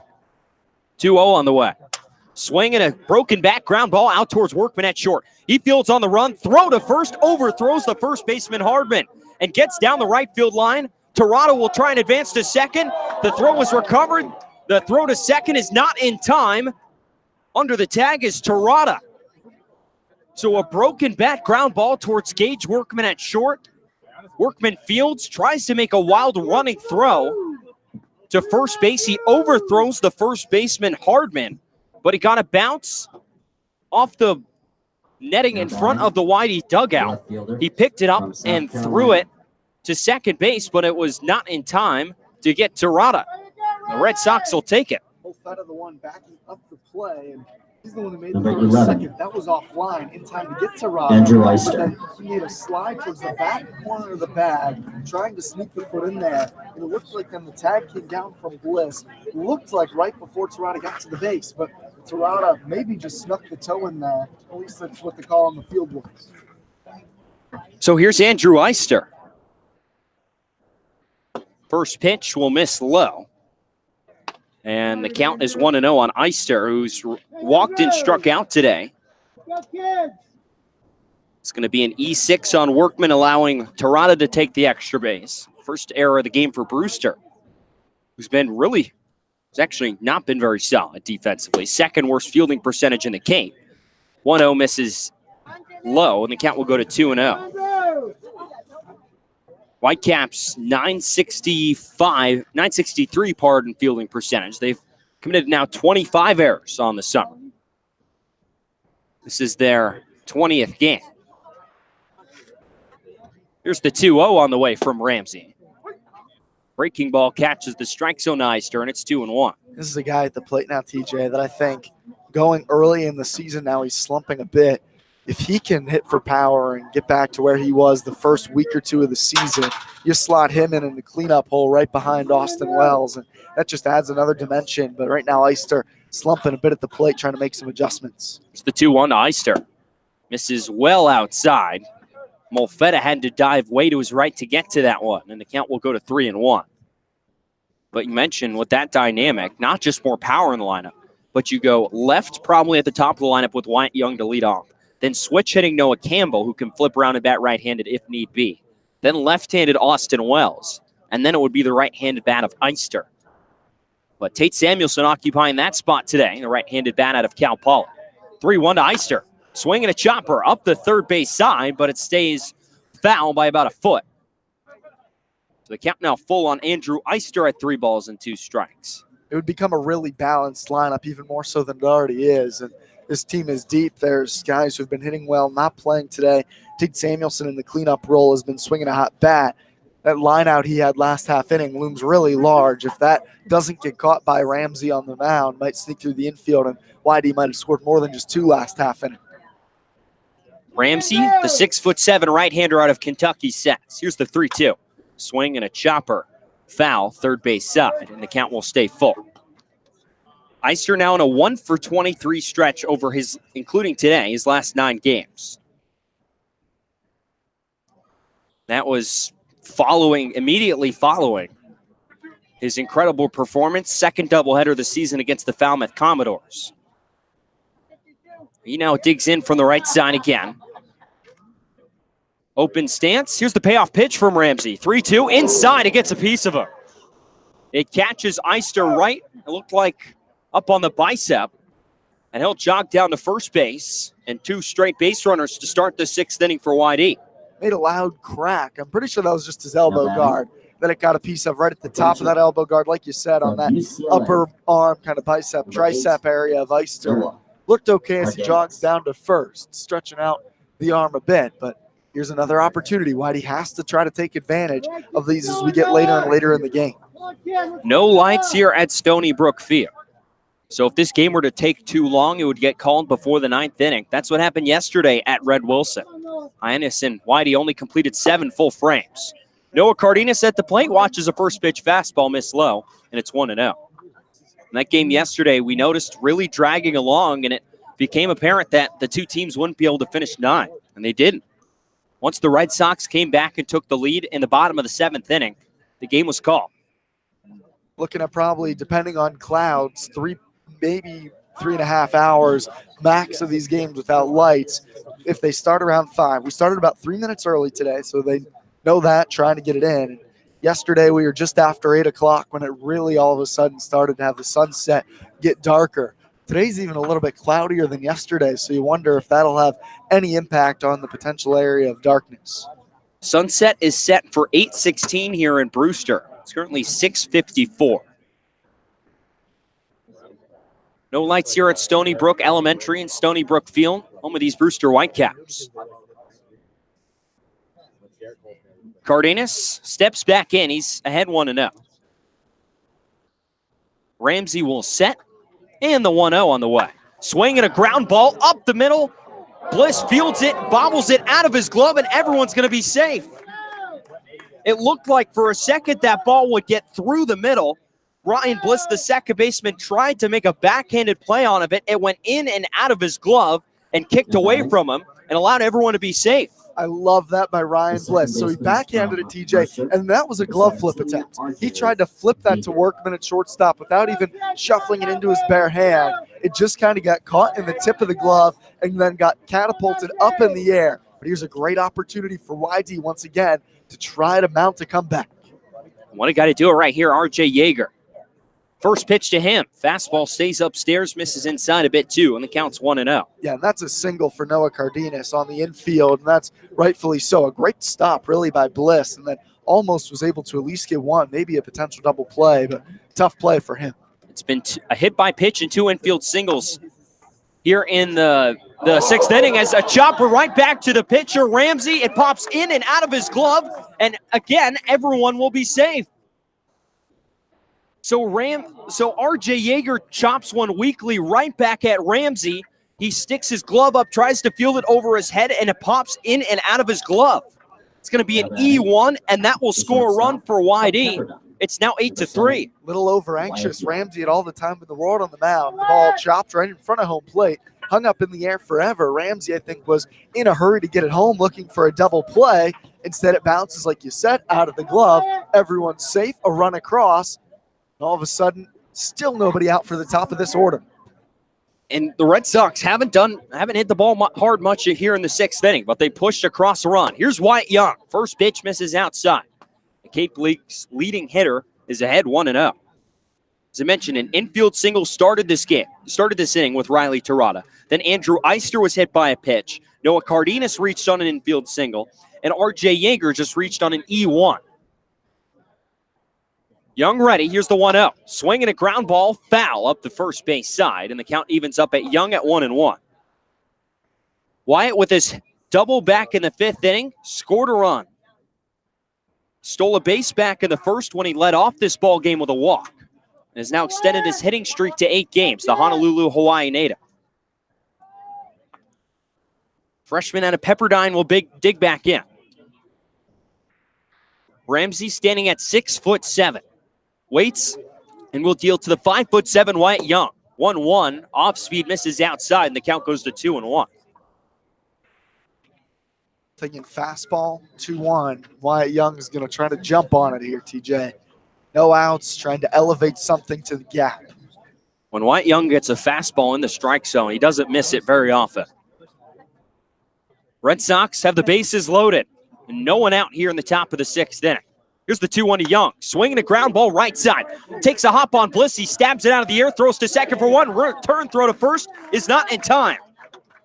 So an RBI fielder's choice for Wyatt Young will drive in another run for YD. And will cut the lead to 8-4 here in the 6th inning. Not exactly what you're looking for, but it extends the inning. Just keep the line moving. And now Noah Campbell with another chance. Last time up, he walked, came around to score. Seeing the ball well today, a couple of walks at least at the plate. So the switch hitting Campbell will bat left-handed. Runners now on the corners for YD. Noah Cardenas at third and Wyatt Young at first. The Red Sox trail by 4 runs here in the 6th. They push 2 across. Here's the first pitch to Campbell. Swinging a fly ball deep down the right field line. That's chasing back. the right fielder Tyler Gentry, and that one is out of here. Noah Campbell jumps all over a first pitch and lines it over the right field fence here at Stony Brook Field and pushes Whitey within a run. It's now 8-7. Brewster here in the 6th inning. Home run number 3, RBIs number 8, 9, and 10 on the season for Noah Campbell, as he's now made this a one-run game. We've got a ball game, TJ. This is the big inning this Whitey team needed. A little surprised that the Whitecaps have stuck with Ramsey as long as they've done out of the pen, but the big hit comes from Noah Campbell. Just keep the line moving, and now Austin Wells with the chance to start it again. Wells now with the bases empty, awaits the first pitch. It misses low, and the count's 1-0. Campbell's now hit all 3 of his home runs this season from the left side. That was a rocket down that right field line. 1-0 to Wells. Swing and a miss. Trying to tie the game up with that swing, and the count evens up at 1 ball and 1 strike. Campbell's hit his 3 home runs at 3 different ballparks this summer. It's the 1-1 to Wells. Swing and a pop fly foul out of play behind home plate, and the count will go to 1-2. He hit his first home run of the season at Orleans in Eldridge Park. He hit his 2nd home run of the season at home at Red Wilson Field, and his 3rd home run of the season here at Stony Brook Field. 5 runs in for the Red Sox here in the top of the 6th inning. What a response from YD. 1-2 to Wells. Curveball misses away, and the count will even up at 2 balls and 2 strikes. They've been helped, though, by this at times porous Brewster defense. All 5 runs unearned, TJ, because of 2 errors by the Whitecaps. They should have been out of this one without even getting scathed. 2-2 to Wells. Swing and a pop-up on the infield, sky high. Chasing it as the infielders, it'll be the first baseman, Tyler Hardman, who ends up taking charge, and he'll squeeze it for the 2nd out here in the 6th inning. So a mile-high pop-up on the infield, and Tyler Hardman finds it up in the evening sky here in Brewster and pulls it down for the 2nd out. So now Tate Samuelson will step to the plate. The right fielder for YD today is 0 for 2. It's grounded into a double play, struck out looking, and walked. First pitch to him. Fastball stays upstairs, and the count's 1-0. We're in for a barn burner. Quite to the definition here at Stony Brook. 1-0. Swing and a foul back by Samuelson, and the count's 1-1. 8-7 Whitecaps here in the top of the 6th inning. Again, it's the Whitecaps pitching staff that has let them down in this tough stretch they're on in the 3-6-1 stretch. 6 runs a game, 7 today. 1-1 to Samuelson. Curveball stays low, and the count will go to 2-1. We saw the Red Sox bounce back from 2 separate 2-run deficits yesterday against Hyannis. 2-1 to Samuelson. Swing and a pop-up down the right field side. It'll drift foul and out of play, and the count will even up at 2-2. Right out of the gate, the Red Sox trailed 6-0. Whitecaps put a run up in the 1st and 5 in the 2nd. The Red Sox put up 2 runs to cut the lead to 4 in the top of the 5th. The Whitecaps would respond with 2 of their own. 2-2 to Samuelson, swinging a ground ball towards second base. Ryan Bliss will field, make the easy throw over to first, and it'll be in time to get Tate Samuelson for out number 3 here in the 6th inning. Noah Campbell, though, a 3-run home run punctuates a 5-run frame for the Red Sox as they've cut the lead to 1 here at Stony Brook Field in Brewster. What's the bottom of the 6th? It's 8-7 Whitecaps here on the Cape Cod Baseball League Network.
in the blink of an eye. It's 8-7 Whitecaps as the Red Sox respond for 5 runs in the top half of the 6th inning and cut the Brewster lead to 1 here at Stony Brook Field. TJ Mathewson and Brian McLaughlin here with you from Brewster, Massachusetts. It'll be 2, 3, and 4 due up in the Whitecaps lineup. Brett Arbach, Tyler Gentry, and Marcos Castanon will come to the plate against a new arm out of the bullpen for the Red Sox. It's going to be Colin Kafka, the sophomore out of Oregon. First pitch from the tall righty. Misses inside for ball 1. Kafka standing at 6'4", 212 pounds. Out of the windup, winds and fires home the 1-0. Fastball strike called, and the count evens up at 1 ball and 1 strike. He's appearing in his 3rd game with the Red Sox. He's won each of his 2 outings. A 2-0 record, has yet to allow an earned run in 5 1/3 innings. 1-1 on the way. Off-speed misses down and inside, and the count will go to 2-1. He's struck out 5 and he's walked 5. He's allowed 4 hits in the 5 1/3 he's pitched. The only current Red Sox out of the University of Oregon on the roster. 2-1 breaking ball catches the inside corner, and the count goes to 2-2. It was a struggle this season at Oregon for Kafka, a 5.48 ERA, but has been spotless through 2 outings so far on the Cape League season. Righty winds 2-2, swing and a miss, strike 3. Gets Arbach to chase after a pitch down and out of the strike zone as he foul tips that one into the glove of Noah Cardenas for strike 3 and out number 1 here in the 6th inning. Number 28, Tyler Gentry. So with 1 down here in the bottom of the 6th, Tyler Gentry will step to the plate. He's done some damage here today. He has a 2-run double that he hit back in the 2nd inning off of Eric Tolman. Shows bunt, tries to lay it down with the defense playing back, but he bunts it foul up the 3rd base side. Count will be 0-1. Riley Tarana, at 3rd. He's playing way back. And now we'll step in, probably even with that 3rd base bat. Austin Wells, a few feet behind the baseline over at 1st. Here's the 0-1. Breaking ball misses in the dirt, skips into the glove of Cardenas. And the count will even up at 1 ball and 1 strike. All 10 teams in action here on a beautiful July 5th evening. It's the 1-1 on the way from Kafka. Breaking ball again misses, and the count will go to 2-1. The Falmouth Commodores and Chatham Anglers in a doubleheader down in Falmouth. Commodores taking game 1 3-2 over Chatham. 2 7-inning affairs down there. 2-1 on the way from Kafka. Swinging a chopper on the fastball. Foul up the 3rd base sign by about a foot. And the count will go to 2-2. Anglers up 4-0 in game 2 of that doubleheader. 4-up 3-0 over at Doran Park over Harwich. Katuitt Kettleers up 3-0 over the Hyannis Harbor Hawks. As the 2-2 on the way is swung on and missed for strike 3. Gentry couldn't get contact there with 2 strikes as he goes down swinging, and Colin Kafka has struck out both batters he's faced here in the 6th inning. So 2 up and 2 down for Kafka. Marcos Castanon will come to the plate. Castanon, the 3rd baseman, has grounded out, struck out swinging, and walked so far here today. Kafka's gotten 2 quick outs. Here's the first pitch.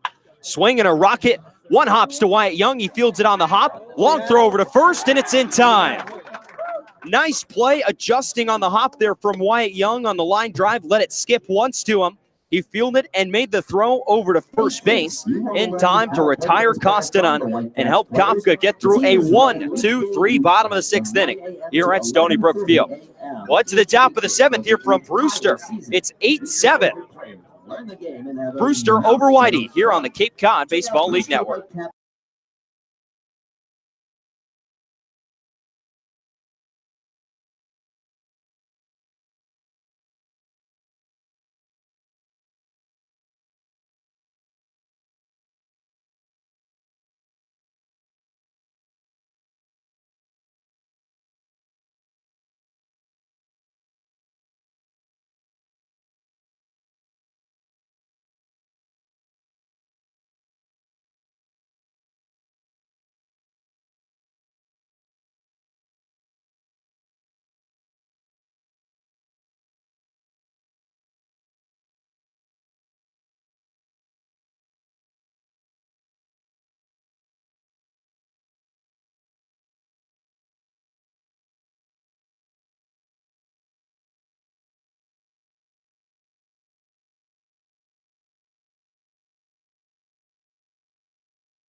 It'll be the sidewinder out of the University of Central Florida, Billy McKay, on in relief. Here in the top of the 7th inning, his team leading by a run. The Whitecaps leading the Red Sox 8-7 here from Stony Brook Field.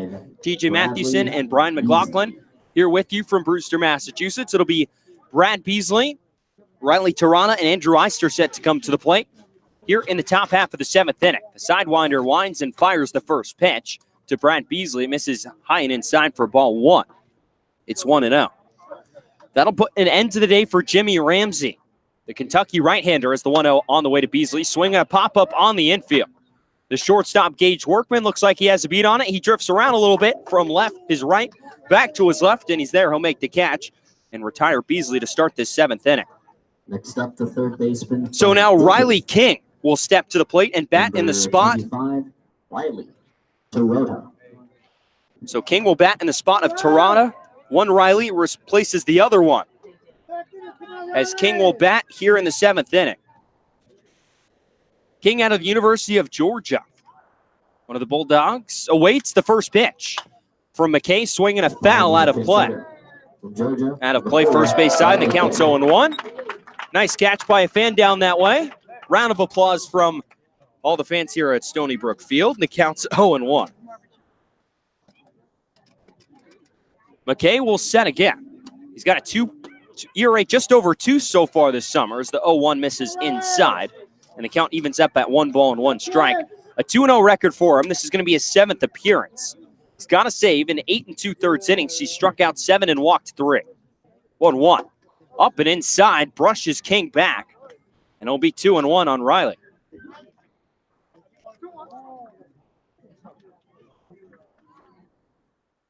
King pinch hitting here in the spot of Riley Tirana. I assume he'll take over on third base as well. It's the 2-1. Swinging a chopper foul right into the netting of the Brewster Whitecaps dugout down the third base side. And the count's going to go to 2 balls and 2 strikes here on King. The junior out of Georgia, hitting .333 this summer, was 2 for 6 in the last game he played. July 3rd at Hyannis. 2-2, swinging a chopper off the foot of King. It'll be a foul ball. The count will stay at 2 balls and 2 strikes. King got the day off yesterday. He's got 1 extra base hit, a double to his name so far this summer, and 2 RBIs. Still looking for that first long ball of the year, as he represents the tying run at the plate. Red Sox only trail by a run here in the top of the 7th. It's 8-7 Brewster. McKay will come set. And the 2-2 on the way. Swinging a chopper again, foul. Down the third base side. And the count stays even.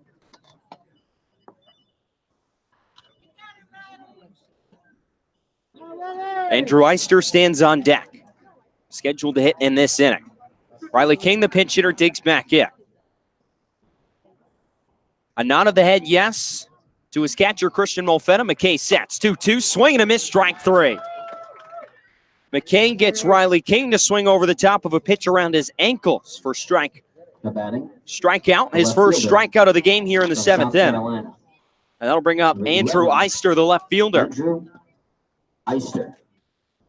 So Eister, his last home run that he hit of the game-tying variety back in Falmouth a week ago Sunday.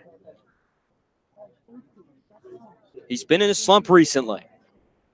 But if he could go yarn here, that would be huge for YD. First pitch from McKay, swing and a miss. And the count's 0-1. Would be big time for the Red Sox, but I think Eister's approach right now just has to be try to square it up, looking back up the middle and to the right side. Can't try to do too much. Let it come back naturally. Sidewinder McKay fires home the 0-1. Swing and a miss again from Eister. And the count's quickly 0-2. Eister led South Carolina in hitting this season. He also had double-digit home runs for South Carolina, a former JUCO product of Santa Fe College. He digs back into the righty box with his open stance. Here's the 0-2. Fastball misses below the kneecaps, and the count will go to 1 ball and 2 strikes. Eister, one of 2 South Carolina Gamecocks on this YD roster. Him and Noah Campbell. He awaits the 1-2 and misses inside and catches a piece of him. So for the second at-bat in a row, plate appearance, but for the second plate appearance in a row, Andrew Eister will reach first on a hit by pitch. And ahead 1-2, if you're Billy McKay, that cannot happen. Nope, can't give that up. And now a guy who hit it solidly last time up, Cardenas, got a single. He's got a chance to extend the inning here. You saw Brewster score 5 with 2 outs earlier tonight. Red Sox put up 5 back in the 6th inning as well. More than capable. First pitch. Upstairs, maybe a little bit inside as well to Cardenas. The count's 1-0. Cardenas, one of the late additions to this roster, the 4th catcher that has been used this year by YD. McKay sets, and the 1-0. Inside, and it catches a piece of him. Right off the kneecap of Noah Cardenas as he'll jog down to first, and back-to-back hit by pitches from Billy McKay. That's a great job by Cardenas. Just standing in there, holding your ground. That is tough to do, seeing the pitch coming right towards your knee. And now YD, big chance here. We're going to have a pinch hitter for RJ Yeager. It's going to be Jack Thomas Wold out of UNLV. Will come off the bench and will bat here against Billy McKay. A pinch hitter for the YD Red Sox. So Wold, as usual, no batting gloves. He'll bat from the left side. Jack Thomas Wold. So far this summer, hitting .278. Z-Bat digs in. The tying run is at second base in the form of Andrew Eister. As now Sam Hall will jog out and take the place of Andrew Eister at second base. Chess match all over the place right now. So Sam Hall out there on second. Great speed. Swiped 30 bags at Clemson. He's going to score on any hit here by Wold. We'll see now. There is somebody loosening in the bullpen for Brewster, but it looks like this one's all McKay. So McKay peers in. Jack Thomas Wold digs in from the left side. First pitch. Misses well outside for ball 1. It's 1-0. That's where McKay's missing right now. It's his arm side into righty, so the back-to-back hit by pitches and away to Wold. If I'm Wold, I'm sitting outside on any pitch right now. McKay will come set. Sam Hall takes his lead off of second. 1-0. Swing and a fly ball out to right field. Gentry coming in towards right center, and he's there to make the catch. So Wold puts it in play, but Tyler Gentry covers ground out in the gap in right center and tracks that one down and sets down the Red Sox threat here in the 7th inning. We're going to head to the bottom of the 7th inning here from Stony Brook Field. The Red Sox trail the Whitecaps 8-7 here on the Cape Cod Baseball League Network.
Bottom of the 7th, it's still 8-7 Brewster over the YD Red Sox. Cullen Kafka out on the mound for his second inning of work out of the bullpen. It's Hardman, Collette, and Fongo due up for the Whitecaps here in the 7th, leading by 1 over the YD Red Sox. Sun continues to set. We are not sure how long we're going to play. Currently in the bottom of the 7th, but at least going to complete this one. First pitch misses down and away to Hardman. And off speed from Kafka, it's 1-0. Kafka came in and worked a 1-2-3-6 in his first inning of work on the mound. From the windup, the 1-0. Bounced foul by Hardman. It's now a ball and a strike. Hardman 1 for 3 today. Couple of strikeouts. Both those Ks against Eric Tolman, the starter for YD. He also singled in the 3rd. Righty-righty matchup, the 1-1. Breaking ball, chopped foul up the 3rd baseline. A ball and 2 strikes now to Kafka. From Kafka to Hardman. Hardman, a couple of home runs yesterday, planted him firmly in the 2 spot in the home run leaderboard across the Cape League, just behind Austin Wells. Plenty of defensive changes that we're going to get to in just a second for YD. The 1-2 from Kafka. Swing and a miss. Hardman strikes out for the 3rd time today. He's now went down via the K 20 times this year. 1 down, bottom of the 7th.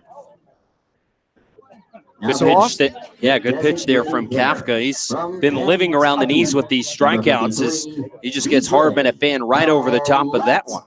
So defensive changes before the at-bat of TJ Collette. Riley King replaces Riley Tirada straight up in 3rd. Jack Wold is in the game at first base for YD. First pitch to Collette is a breaking ball that notches the outer edge. It's 0-1. Wold is in RJ Yeager's spot in the lineup. Austin Wells was at first base. He moves to left field. Andrew Eister is out of the lineup. And Gavin Dugas goes in at second base. The 0-1 swung on and missed. Ball in the dirt. It's 0-2. Dugas is in Eister's spot in the order. Shift on here for the YD infield. It's King, Young, Dugas, and Wolt. The 0-2. Just off the plate. Fastball that missed to Collette. A ball and 2 strikes. Collette singled and scored in the 5th. He struck out twice today. Ball got loose in the Brewster bullpen. Time called by Mickey Garcia.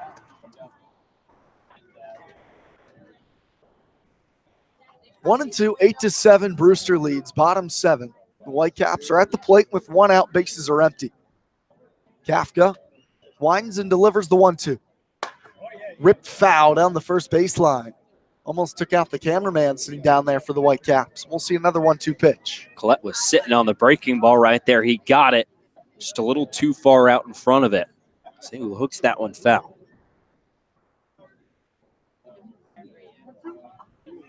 Infield playing Collette to pull to the right side. A big lefty. Here's the 1-2.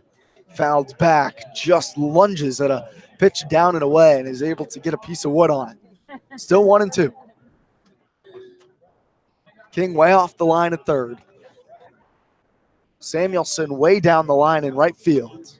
Beasley into the right center gap. Wells looks pretty straight away and left. Here's the 1-2. Ripped into left field, a base hit. Wells comes and grabs it on a hop. That's a 1-out single for TJ Collette. He's now 2 for 4 today. You just hear the pop of that bat from Collette. You understand why he's got 3 homers on this season. A rocket, 1 hopper to Austin Wells in left field. Now it's just damage control here for Cullen Kafka if he can get a ground ball and erase the base runner in Collette. Now Eric Fongo. Fongo yet to have an official at-bat today. 3 plate appearances, a walk and a run, and a couple of hit-by-pitches. First pitch this at-bat. Bounce to the left side, fielded by King, the 3rd baseman. Throwing a run to second. Dugas to first, not in time. So a fielder's choice, another slow developing ground ball. Kafka almost induced the inning-ending double play. King to Dugas, gets Collette at second. Fongo is now aboard first. He's reached every time today. Yeah, a bit of an awkward turn there from King and Dugas. It took a little while for Riley King to get that one out of his glove, and then Dugas trying to quick turn it over there at second. Couldn't get as much velocity on the throw, in part having Fongo reach. Runner for the Whitecaps at first base from Texas, number 4, Duke Ellis. Might have heard it over the PA. Duke Ellis, the pinch runner at first base for the Whitecaps. He's on first for Foggo. 2 outs, bottom 7, 8-7. The Whitecaps clinging to a 1-run lead. Kafka now from the stretch. Delivers. Molfetta squared to bunt, but he pulls it back as the breaking ball misses outside. They appeal to first, and he did go around, according to the first base umpire, Dan Henry. Yeah, Molfetta is really not happy with that. He throws his arms up in the air and walks almost halfway back to the Brewster dugout. Couldn't believe he went around. Looked like he was holding the bat out over home plate. And then he kind of sprinted up the first base line as if he went around, but as the ball crossed home plate, he did begin the action of pulling the bat back. 0-1 count to Molfetta. Kafka delivers. Runner takes off. It's a pitch out, but Cardenas drops the ball. It was a high pitch out. Cardenas had to actually leap a bit out of his stance. Advancing to second is Ellis, and that's an important insurance run in scoring position now for the Whitecaps. Dangerous hitter at the plate as well. Molfetta hit a 2-run blast back in the second inning that at the time put the Whitecaps up 3-0. We've had all sorts of fireworks since then. Molfetta also has grounded into a double play, including the long ball today, a couple home runs this season. Catcher from Stanford, an open stance on the right side. A ball and a strike. Kafka steps off. Ellis was shuffling a bit towards third base, out at second. The pinch runner. Molfetta's red uniform today on this redshirt Friday, drenched in sweat, a different shade from the rest of his teammates. Kafka sets. Long pause, time called at the plate. Kafka delivers. No pitch. That long pause out there on the mound is Ellis really getting a big lead off second. It's 8-7. Whitecaps lead it. Bottom of the 7th. Sun is setting. Still plenty of light at the moment, but I'm not sure if we'll play a full 9 this evening. No lights here at Stony Brook Field. The Oregon Duck Kafka steps on the mound. Stanford Cardinal at the plate. Molfetta. The 1-1 dives down and away. A great backhanded stop by Cardenas. Picked it cleanly on the backhand. 2 balls and a strike.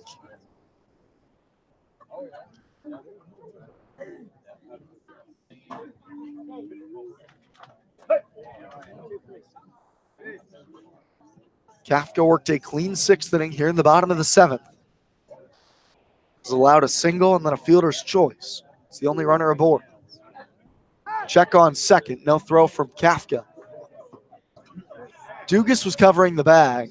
It was the 180 spin from Kafka as he and Dugas looked to catch the timing play and try to see if they could get Ellis leaning. The pinch runner for Eric Foggo.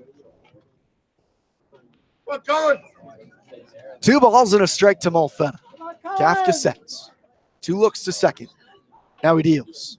Check swing. They're going to appeal to first. He did not go around. The Red Sox dugout not pleased with that one.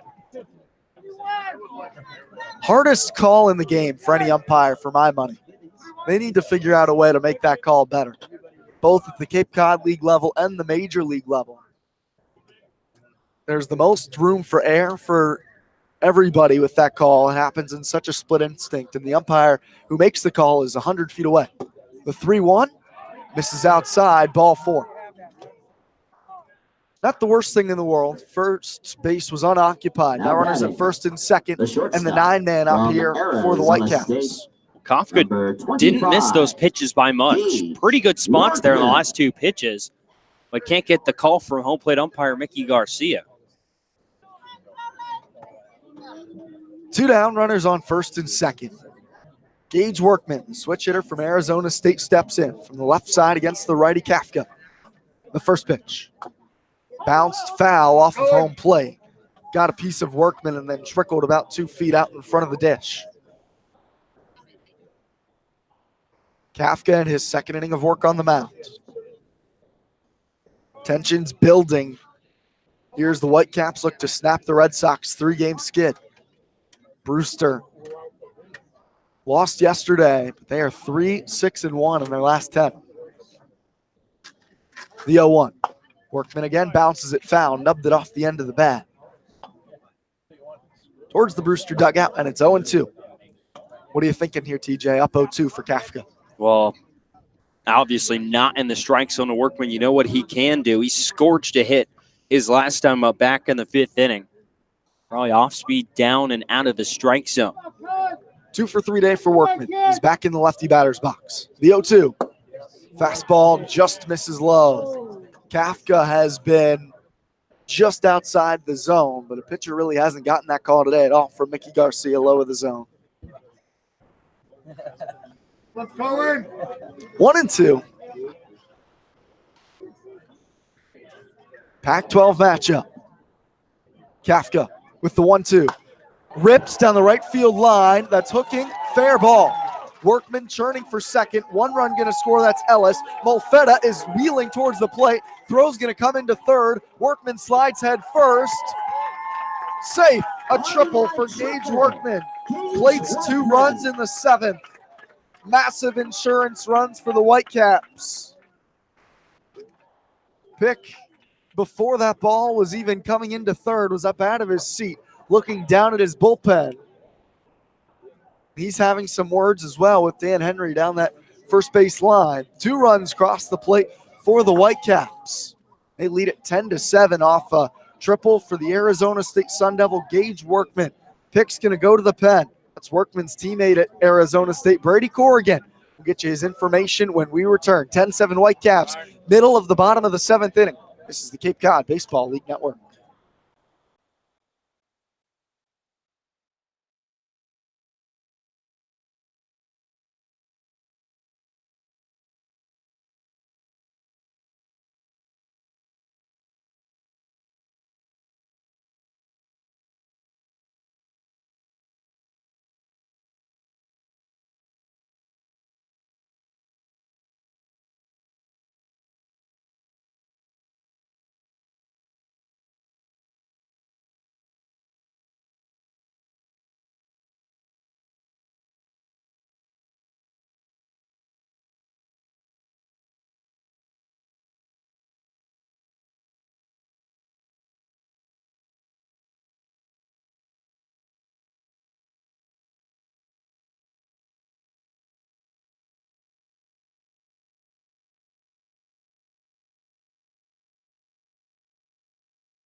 Back here in Brewster, Brady Corrigan takes the mound for YD. He'll face Ryan Bliss at the top of the order for the Whitecaps, but a lot of damage already done here with 2 outs today for Brewster. This inning in the bottom of the 7th, it's a 2 RBI triple for Gage Workman. And YD now finds themselves in a 3-run hole in the bottom of the 7th.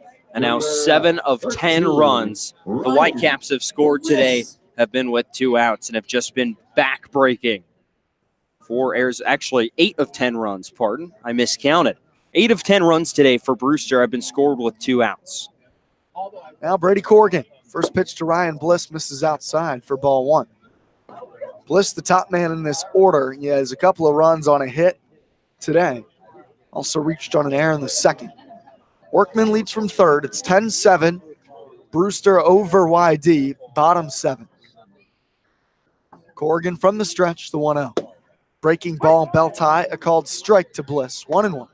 And in the 2 biggest innings for YD, here in the bottom of the 7th inning and back in the bottom of the 2nd inning, what preceded all of these runs, each a 2-out walk from this bullpen as they, on a full count too, looking to get out of trouble, instead losing the batter and hence the runs, the floodgates open. 1-1, Corrigan sets. Here's the pitch. Swing and a miss from Bliss. Pick behind the runner to third. It hits off the runner and trickles down the left field line.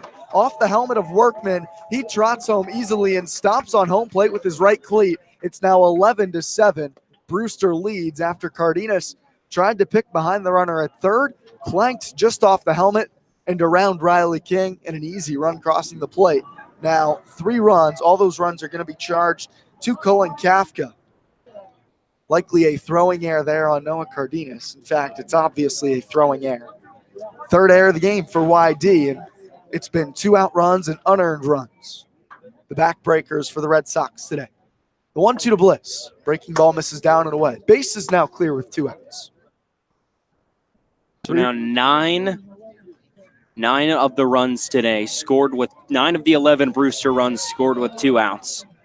And 6 of the 11 were earned, so 5 unearned runs. The 2-2. This is high and away. 3 balls and 2 strikes.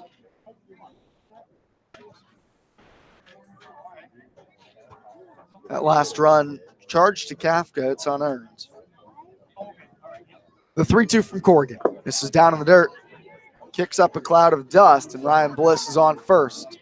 Things unraveling here for the YD bullpen. Both these bullpens prone to giving up runs, but it's a common saying, you can't put a clock on baseball, but there might be a clock on this one as the sun really is just the stopwatch counting down the seconds till the end of this game. Yeah, and the sun has disappeared from the field, and especially with this game getting out of hand here in the bottom of the 7th inning. Any YD comeback would take a certain amount of time, and by that time, you just got to guess that it would be too dark to continue playing, and the score would have to revert back to the previous inning.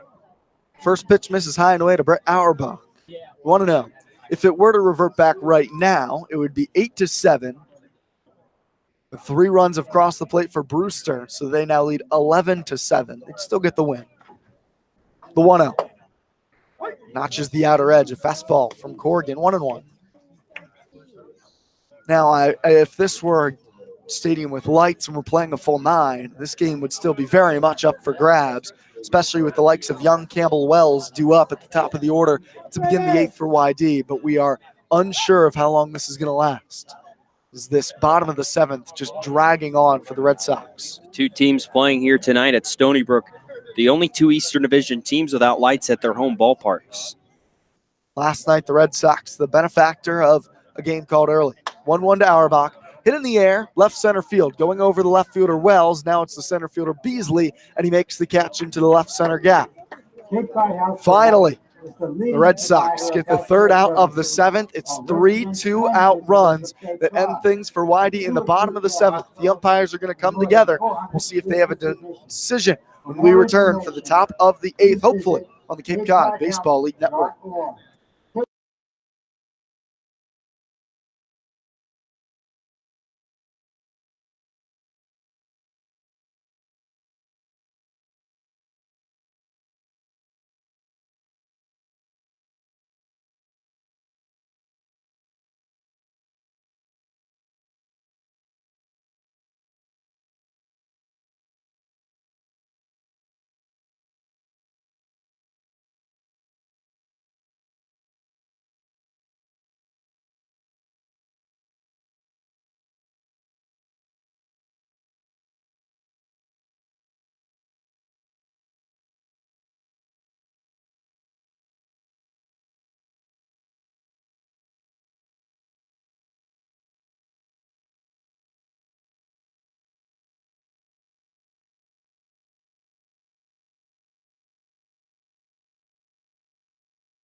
They're going to try to play the 8th here in Brewster at Stony Brook Field.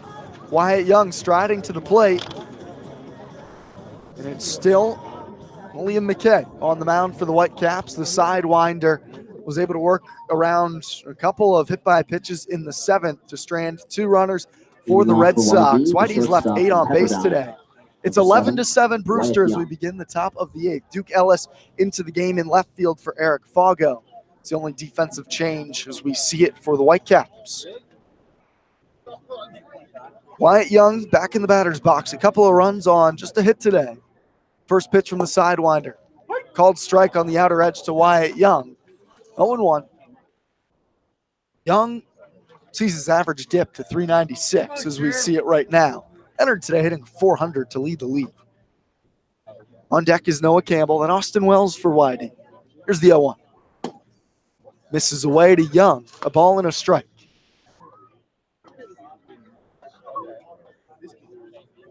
Young, the shortstop for the Red Sox, has worked himself into the leadoff role. Has been spectacular these last few, really the last week or so.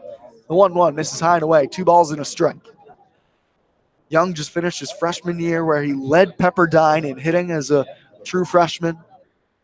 Stands at just 5'7", but all he does is hit. The 2-1 from McKay. Fastball misses away to Wyatt Young, 3 balls and a strike. Feels like YD needs to score and score in a hurry as darkness is falling upon Stony Brook Field. But they need base runners to score quickly. The 3-1. Cut on and missed by Young, and the count is full. YD with a massive come-from-behind win yesterday against the Hyannis Harbor Hawks.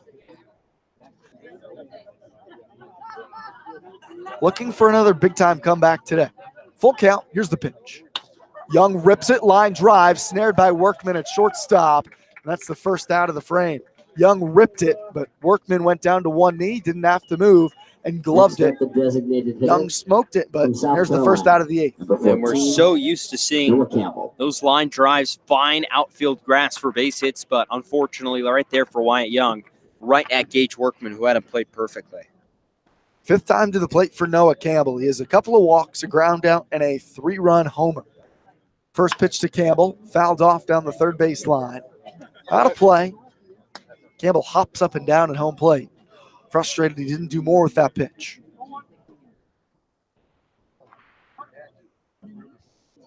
McKay works from the stretch. Bases are empty with 1 down. Here's the 0-1.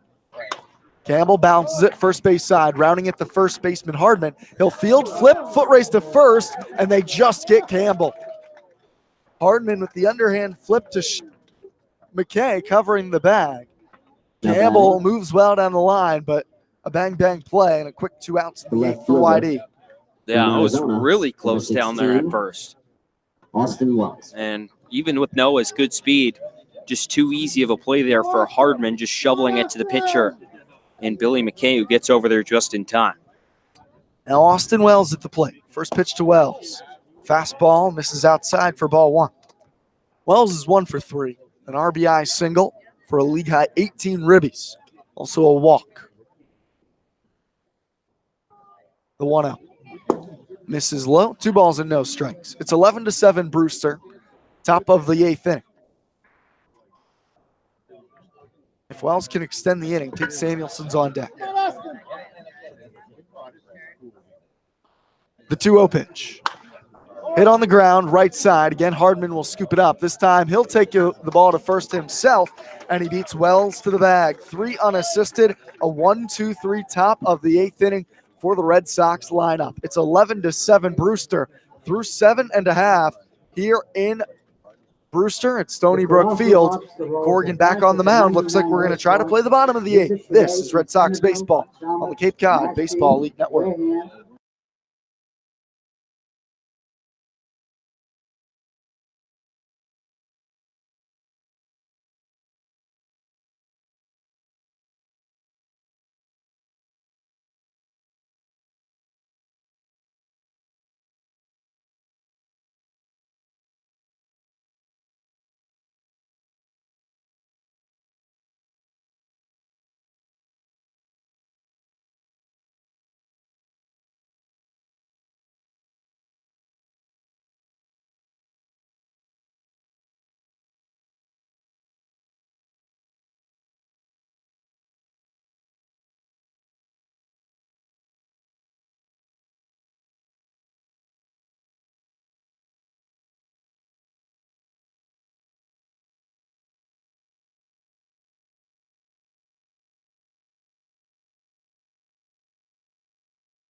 First pitch as we begin bottom of the eighth to Tyler Gentry is a called strike. Gentry, the three-man in the order. It's Gentry, Castanen, and Hardman who up for the Whitecaps. They lead it 11-7 here in the bottom of the eighth. The 0-1 misses down and away to Gentry. It's a ball and a strike.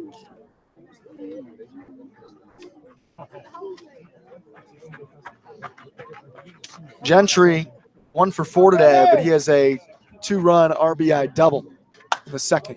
Skies the 1-1 in the air to right field. Drifting back on it, the right fielder Samuelson moves a bit into right center, and he makes the grab for the first out here in the bottom of the eighth. 11-7, Whitecaps lead it. Next up, the third baseman from UC Santa Barbara, number 31, Marcos Castanen. Castanen now to the plate with 1 down. Bases are clear. Still Brady Corrigan on the mound. Castanen is 0 for 3 with a walk and a run. Righty, swing and a miss. Castanen felt the wind off that one over here. He stumbles up the first baseline.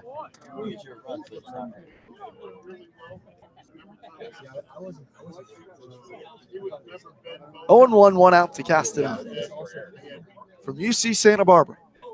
The pitch fouled back up into the netting.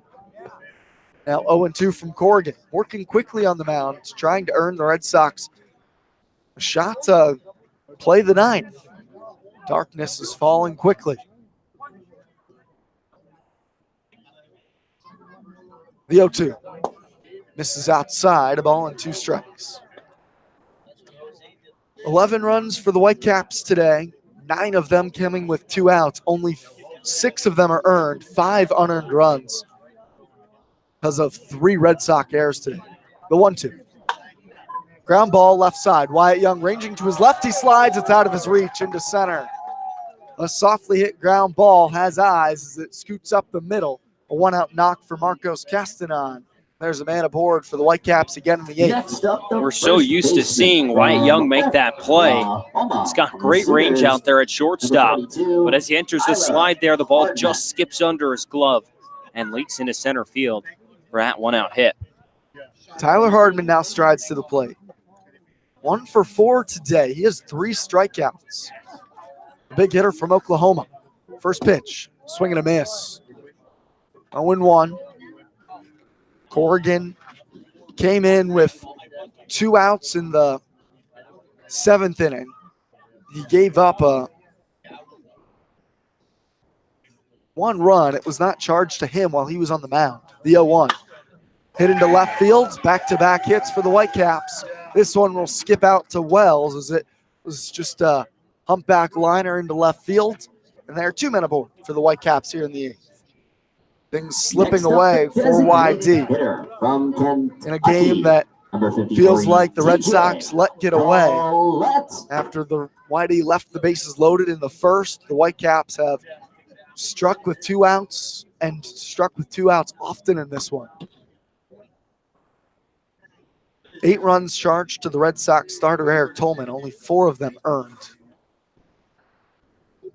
Corrigan from the stretch, TJ Collette at the plate. It's a called strike on the first pitch, 0-1 to Collette.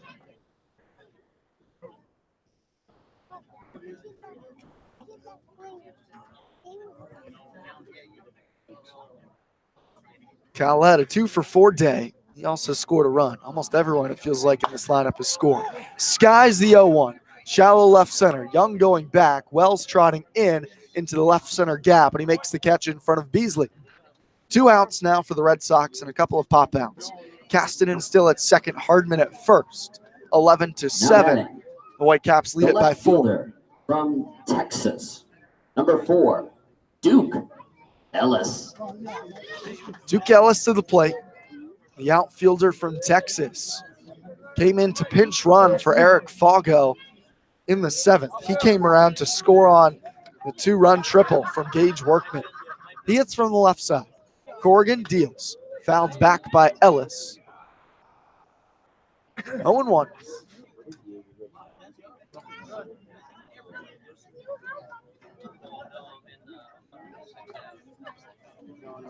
YD tried to mount to come back, most notably in the 6th inning. Scored 2 in the 5th, but then a 5-run spot in the 6th brought them within 1 at the time. It was capped by a 3-run bomb from Noah Campbell, his 3rd long ball of the season. That was as close as Whitey got. 0-1 to Ellis. Just misses off the plate away. 1-1.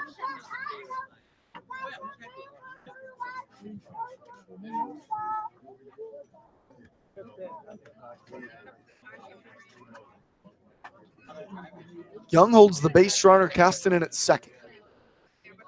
The 1-1. Ellis takes it below the knees, 2 balls and a strike. YD has struggled at the plate today, especially with runners on base. They've left 8 men aboard compared to the Whitecaps, just 3 men left on base. The 2-1 skips in the dirt, blocked with the backhand by Cardenas. 3 balls and a strike now to Ellis. The Whitecaps offense has exploded. In their last 10 games, they've only averaged 3.8 runs a game. This will definitely help that total. The 3-1 from Corrigan. Fastball misses away. Cardenas tried to frame it, but that's ball 4 to Ellis. And the bases are loaded. This is where 2 outs. Brewster's really cashed in today. Yeah, 2 outs, especially after the 2-out walk. So we're going to see if Corrigan can get himself out of this. It's a tricky situation here with 2 outs and the bases loaded. Christian Molfetto at the plate. Already a 2-run home run for him today. Corrigan sets. Deals to Molfetto. Swing and a miss over a breaking ball. 0-1 from Corrigan to Molfetto. The way the script has gone today, Molfetta likely for an extra base drive here. Corrigan from the stretch with the bases juiced. Time called by Molfetta at the plate. Corrigan attempting to work quickly, but he's allowed 3 base runners in the frame. A couple of singles and a walk. Wide open stance from the right side for Molfetta. The 0-1. Ripped into left field. Wells racing back on it. He's going back towards the track. He leaps and it's over his head. That one hops over the wall and left. And it's a ground rule double. RBI double for Christian Molfetta. Brewster stays to script, gets men aboard with 2 outs, and gets a big knock. 2 runs cross the plate on the book rule double as it hops over the fence on a bounce out in left center. 13-7 now. The Whitecaps lead the Red Sox. Gage Workman. And now, you mentioned, follows the script. Following a 2-out walk today, there has been a 2-run home run. And then last inning, a 2-run triple. And now here in the 8th, a 2-run double. And the 2-out runs just continue to pile on for Brewster. 11, I think, 2-out runs today for the Whitecaps. 11 of their 13. First pitch misses low to Workman. He had the big knock last half inning. It was a 2-run triple, hooked down the right field line for Workman. Both Castanon and Hardman scored from third base and second respectively on that book rule double by Molfetta. The 1-0. Misses inside and it catches Workman. Bases are loaded again against Corrigan. And this brings up the top of their order, Ryan Bliss. Definitely a game that got away, TJ, where it feels like if YD had closed out a couple of these innings, cashed in early when they had runners on base in the first, second, and third inning, we'd be talking about a different outcome tonight. It seems forever ago the Red Sox left the bases loaded in the first inning after getting 3 straight walks from the starter for the Whitecaps and Connor Shamblin, but they didn't cash in there, and it just seems like all game they've been missing that 1 out and 1 base hit. First pitch to Bliss. Misses in the dirt. Probably Corrigan's inning to finish. I'd be shocked if we started the 9th. It's getting relatively dark. A thick layer of clouds have drifted over our heads. The 1-0 from Corrigan. Fouled back by Bliss. A ball and a strike.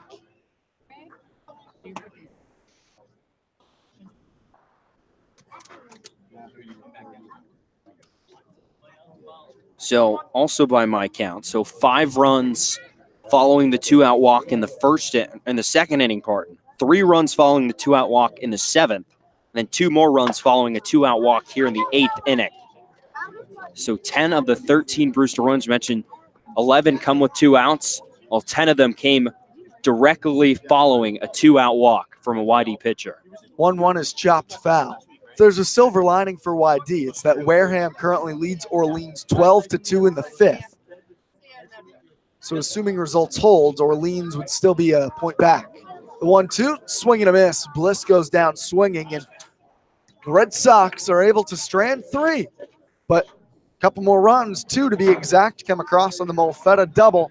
And we're through 8. 13-7, Red Sox lead it. Umpires are coming together. They're having a conversation. Let's wait right here for a moment as the Whitecaps are waiting to take the field. As it stands, it was 2 runs on 3 hits, no errors. 3 men left the board for the Whitecaps. Still having a conversation. Our 3 umpires huddled right around the first base line. A couple Whitecaps are starting to take the field. They wouldn't mind to keep playing. They're racking up the stats. 13-7, Brewster leads it. Only 3 more outs for him to get here.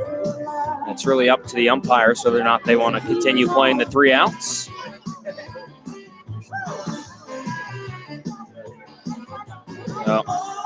We're going to call it. Says the home plate umpire Mickey Garcia to Scott Pickler. 13-7. Brewster leading YD. Players are out on the field for the Whitecaps, still loosening, as now they're going to have a conversation with both head coaches. Jamie Shevchik is out of the dugout for the Whitecaps. Mickey Garcia say 4 minutes till something. Sundown was set for 8:16 today, but it's already getting really dark, you mentioned, especially with the cloud cover. I'm wondering if it's worth getting 3 more outs here in the 9th inning.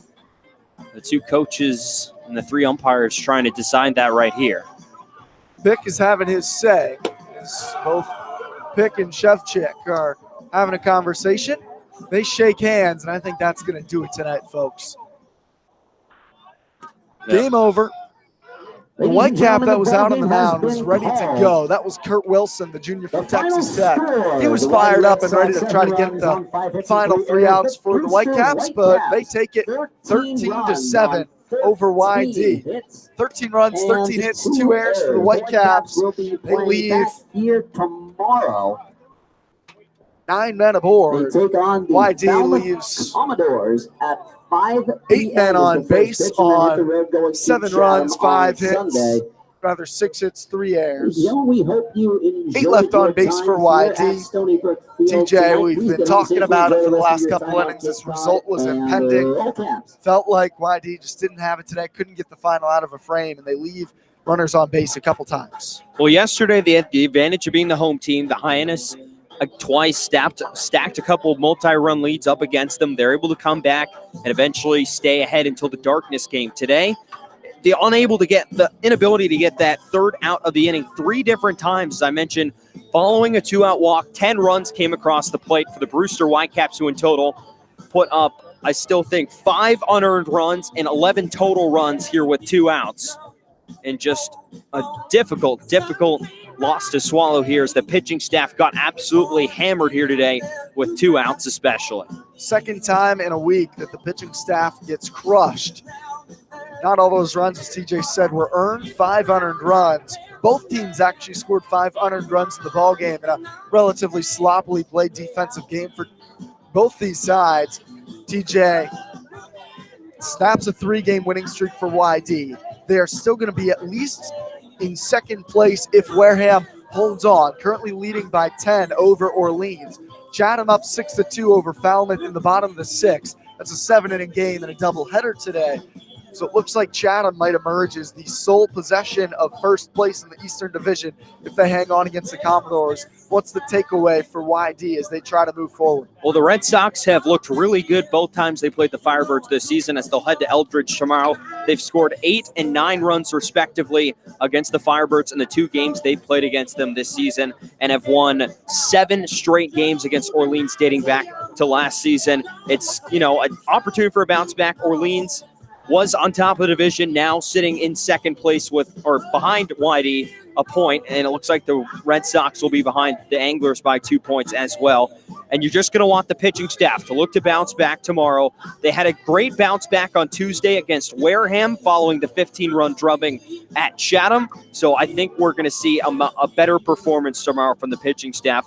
We've just talked about a lot, the bounce back capability of this team. They've done it on both the pitching and hitting side, and I'm pretty sure we'll see something of that nature tomorrow. Following the drubbing against Chatham, they bounced back for 3 straight wins. So hopefully something along those lines in a matchup that is highly anticipated. 2 teams atop the league in the Eastern Division, coming in at likely 2nd and 3rd in the division. YD heads to Orleans tomorrow. This drops YD to 12-7-1 on the season. They sit still at 25 points. Brewster back on the winning side of 500. They are 10-9-1. Win number 10 of the season for the Whitecaps. 21 points for them now on the season. Final line score, YD 7 runs, 6 hits, 3 errors. They leave 8 on base. Brewster 13 runs, 13 hits, 2 errors. They leave 9 aboard. William McKay the win. Eric Tolman takes the loss, the starter for YD. Game took exactly 3 hours to play today from Stony Brook Field here in Brewster. Me and Andre Sims will have the call for you tomorrow from Eldridge Park. For TJ Mathewson, I'm Brian McLaughlin signing off today from Brewster. 13-7 final, Brewster over YD. We'll talk to you tomorrow from Eldridge Park. This is Red Sox baseball on the Cape Cod Baseball League Network.